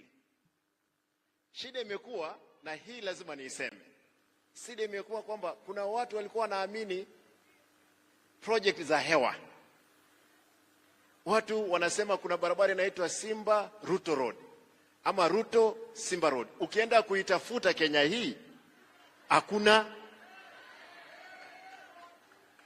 Mheshimiwa, kuna barabara mimi siwezi jenga, na nimesema kuna barabara siwezi jenga na kuna classroom siwezi jenga. Barabara ambazo zinajengwa kwa matumbo ya watu siwezi jenga liwe liwali. Ile kelele iko ni watu wanataka niwatengenezee classroom kwa darasa kwa matumbo yao. Nashindwa, watoto watasomaje kwa tumbo za hawa watu? Hawawezi soma. Kwa hivyo, Mheshimiwa Rais, zile pesa ambazo wewe unahakisha kwamba tumepata, na nashukuru kwamba unatupea pesa kwa wakati, tunaendelea kufanya nazo kazi. Shida kubwa, Mheshimiwa Rais, nilipoingia ofisini nilipata pending bill ile unasema 1 trillion, mimi nilipata 1.6 billion. Nilipoweka task force ikasema hile naweza lipa ni 231 million. Imagine wanaume walikuwa wanatoroka na 1.4 billion. Walikuwa wamesupply hewa hapa. Na mimi kando na umaskini ambao nilizaliwa nayo, nimesema afadhali nife mbele ya Mungu lakini tendee wananchi wangu kazi. Kwa hivyo Mheshimiwa, utasikia vitina nyingi, tunataka kwenda kuona rais apange mambo ya impeachment. Aya, rati ifanywe. Naambia wale ambao mnapanga hii, relax. Miaka 5 lazima tutamaliza na tutafanyia wananchi kazi kiroho safi. Mheshimiwa, mimi I'll support your agenda because we are cooperating, the county government and the national government. In 5 years tutapewa mtihani moja na tutafanya. Kwa hivyo naomba kwamba sisi tuendelee na kazi. Nashukuru kwamba ulirudisha askari wangu. Unajua nilikuwa nimenyang'anywa wote. Sasa niko nao na uliponiongelesha, nashukuru kwamba wamerudi. Sasa tunaendelea kufanya kazi tuhakikishe kwamba wananchi. Kitu ya pili na ya mwisho, Mheshimiwa Rais, Cancer Center, nashukuru kwamba nilipokuja kule State House uliniambia Simba watu wa Badea hawa nitasukumana na wao. Mwisho wewe umeongea na watu wa Badea na Saudi government, wametupea the 2.1 billion for our cancer center hapa Kisii. Najua leo nilikuwa natarajia kwamba ungekuja mapema, tungeenda kuweka jiwe la msingi. Lakini tulipokuwa tunaongea na waziri hapa, aliniambia karibu tarehe 9 utakuja. Kuja tujengee wananchi. Na Bishop ulikuwa umesema mambo ya kansa haya lazima tuyashughulikia hapa.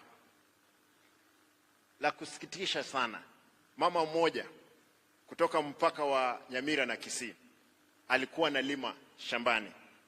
Akilima titi likaanguka. Kwa sababu kansa ilikuwa imefika stage 4. Huyu mama akaletwa KTRH akalala. Mheshimiwa Rais, hii KTRH nilipoingia nilipata wanakusanya milioni 47. Nikafukuza yule ambaye alikuwa amesimamia pale. Leo hii wanakusanya 180 million from 47.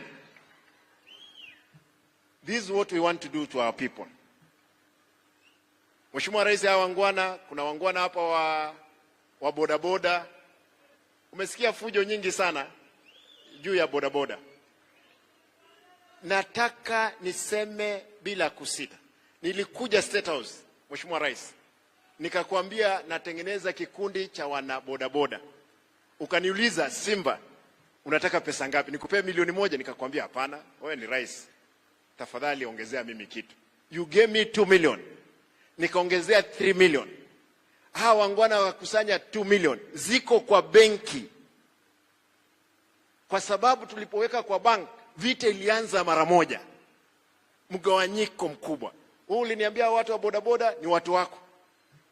Na mimi nilisimama kuhakikisha kwamba hawa watu tumewasaidia. Hakuna kitengo cha maana kabisa ambazo tutajenga kama hawa wana bodaboda na wakina mama mboga. Naomba tafadhali vitengo vya usalama tuhakikishe kwamba tusigawanyishe wananchi wetu. Vitengo vya usalama hapa Kisii, mimi naomba, askari wanafanya kazi nzuri, wamekamata wale ambao wanaua watu na wanafanya kazi nzuri, lakini naomba Mheshimiwa Rais, you give instructions, let police be impartial on how they are executing their duties.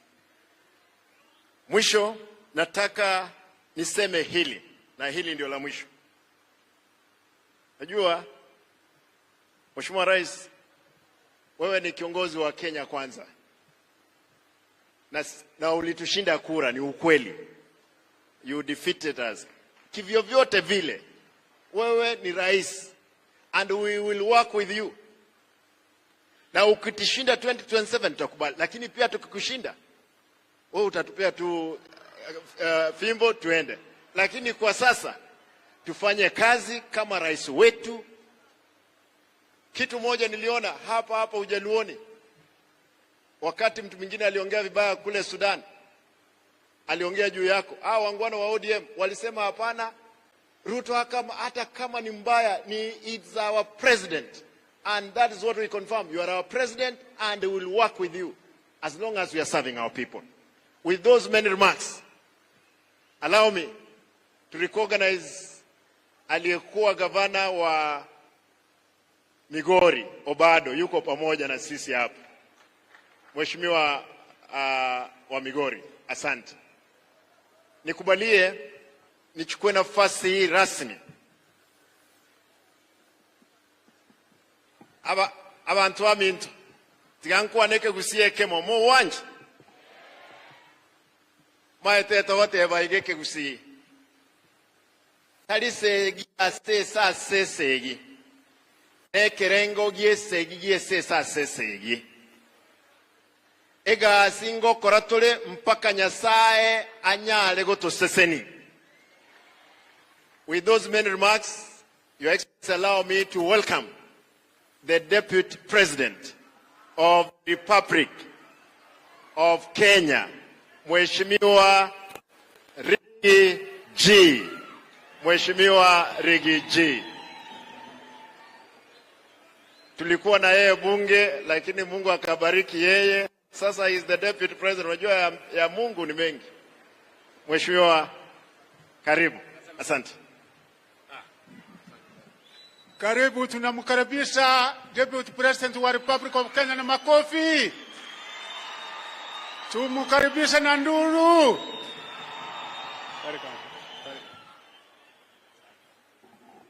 Thank you.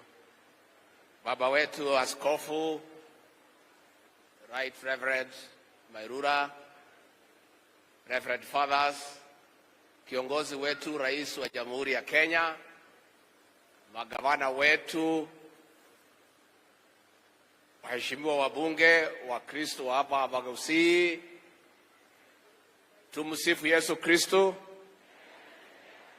milele na milele. God is good and all the time. Nisalimieni kwa hewa. Bwana Yesu asifiwe. Abantu baminto beamure na inde. Asanteni sana baba wetu askofu, tumeshukuru sana. Tunataka kuomba msamaha, tulichelewa na rais, tungefika katika misa, lakini hali ya anga ikakuwa imetutatiza Nairobi, ikabidi tungoje kidogo ndio tuweze kufika hapa.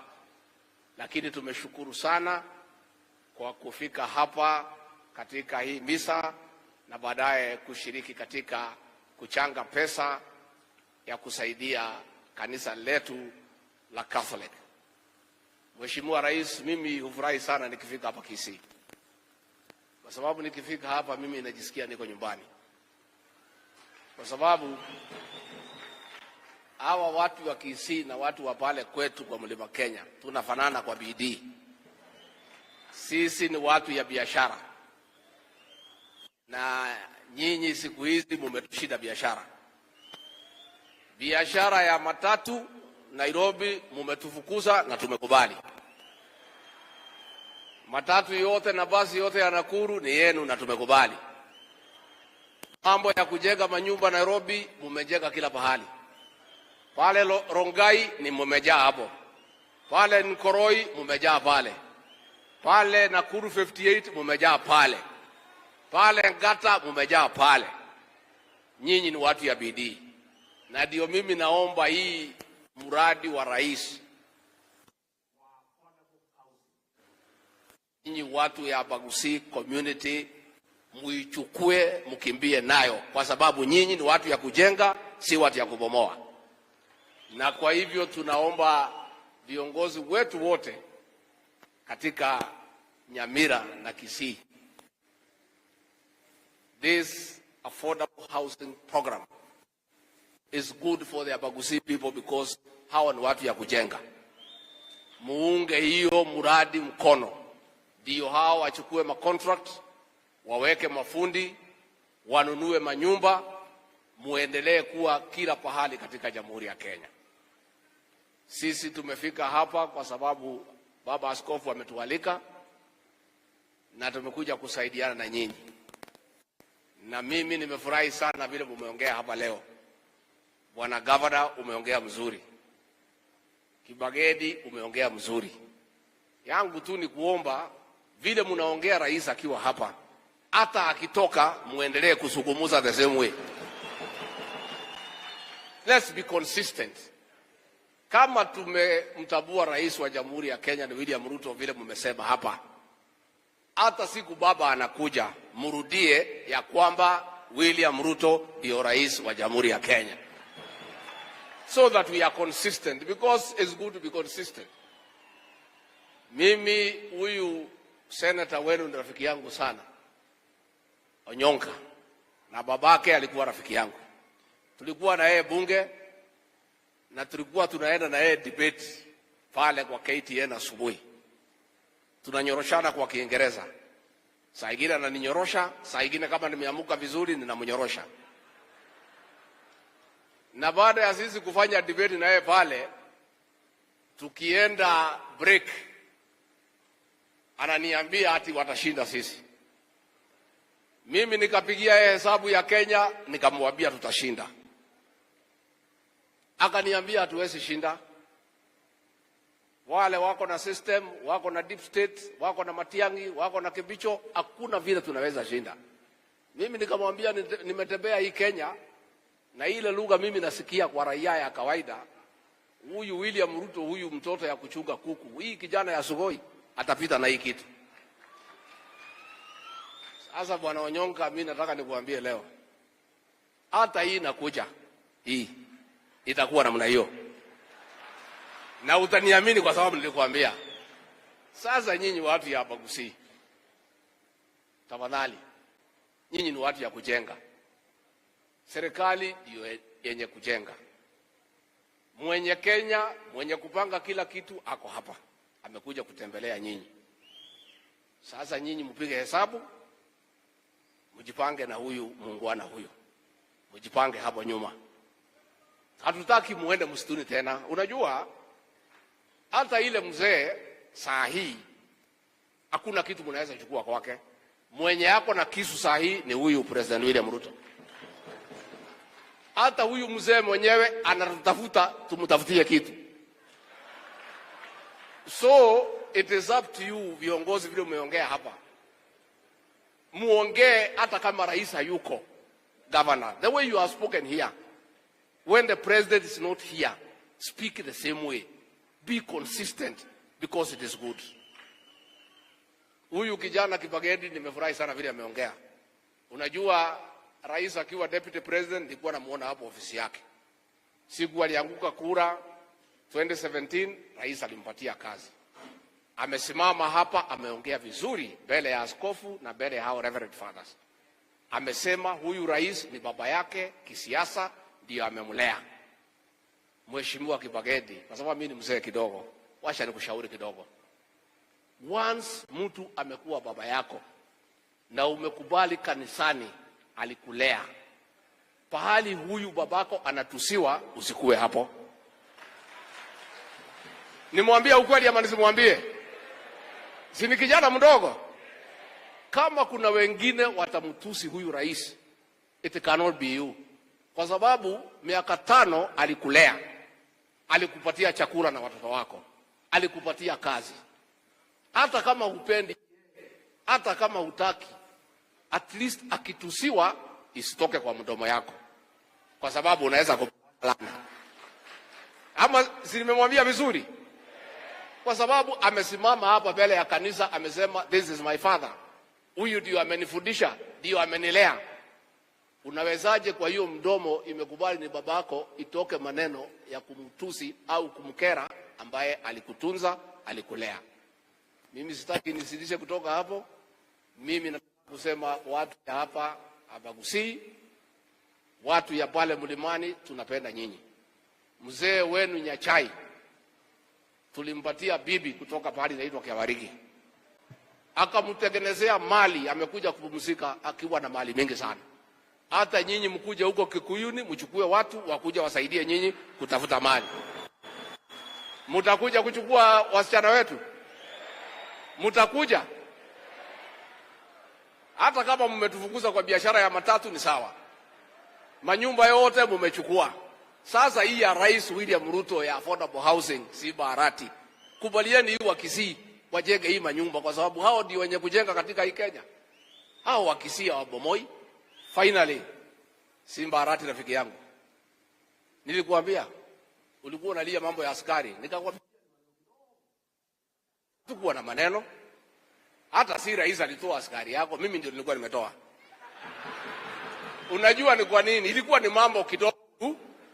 Askari kazi yake ni kusimamisha maandamano. Sasa wewe ukichukua askari upeleke kwa maandamano, si wataumizana? Sasa tukasema vile maandamano yanaendelea na nyinyi mnapeleka askari kwa maandamano, wataumizana na askari wenzao. Sasa tukasema wale wa watu ya maandamano wapumzike kidogo, maandamano iishe. Saa ile maandamano imeisha, tumekurudishia askari. Si hiyo maneno ni rahisi? Lakini mkirudi tena kwa barabara na askari yetu, tutawatoa. Kwa sababu askari hawezi kubaliwa kuumizana na askari mwenzake. Kama hao wako sasa wangeumizwa na hawa ya GSU, na hatutaki waumie. Kwa hivyo mlipowachana na maneno ya maandamano, sasa mnachukua askari walinde nyinyi muende kwa kazi. Na mimi ninajua hamwezi rudisha watu kwa maandamano. Na tena wa Kisii si watu ya kwenda kwa barabara, si watu ya kuharibu, ni watu ya kujenga. Siko namna hiyo. Arati yaendelee asiendelee? Tumpatie askari tusimpatie? Awapeleke kwa maandamano asiwapeleke? Basi gavana, mambo ni rahisi. Ilikuwa ni kama maneno kidogo tu na nilikuambia utulie. Ulikuwa unanikemea unasema nini, nikakwambia ni kidogo tu. Nikakwambia if you have good behavior, we'll give you askaris. You are behaving well, you have your askaris. Mnaendelea? Si inakuwa namna hiyo? Kwa hivyo mimi nimeshukuru, tumekuja kujenga kanisa. Ningetaka kuuliza nyinyi, mkikubali tusimame, munisaidie, tumukaribishe Rais wa Kenya William Samoei Ruto.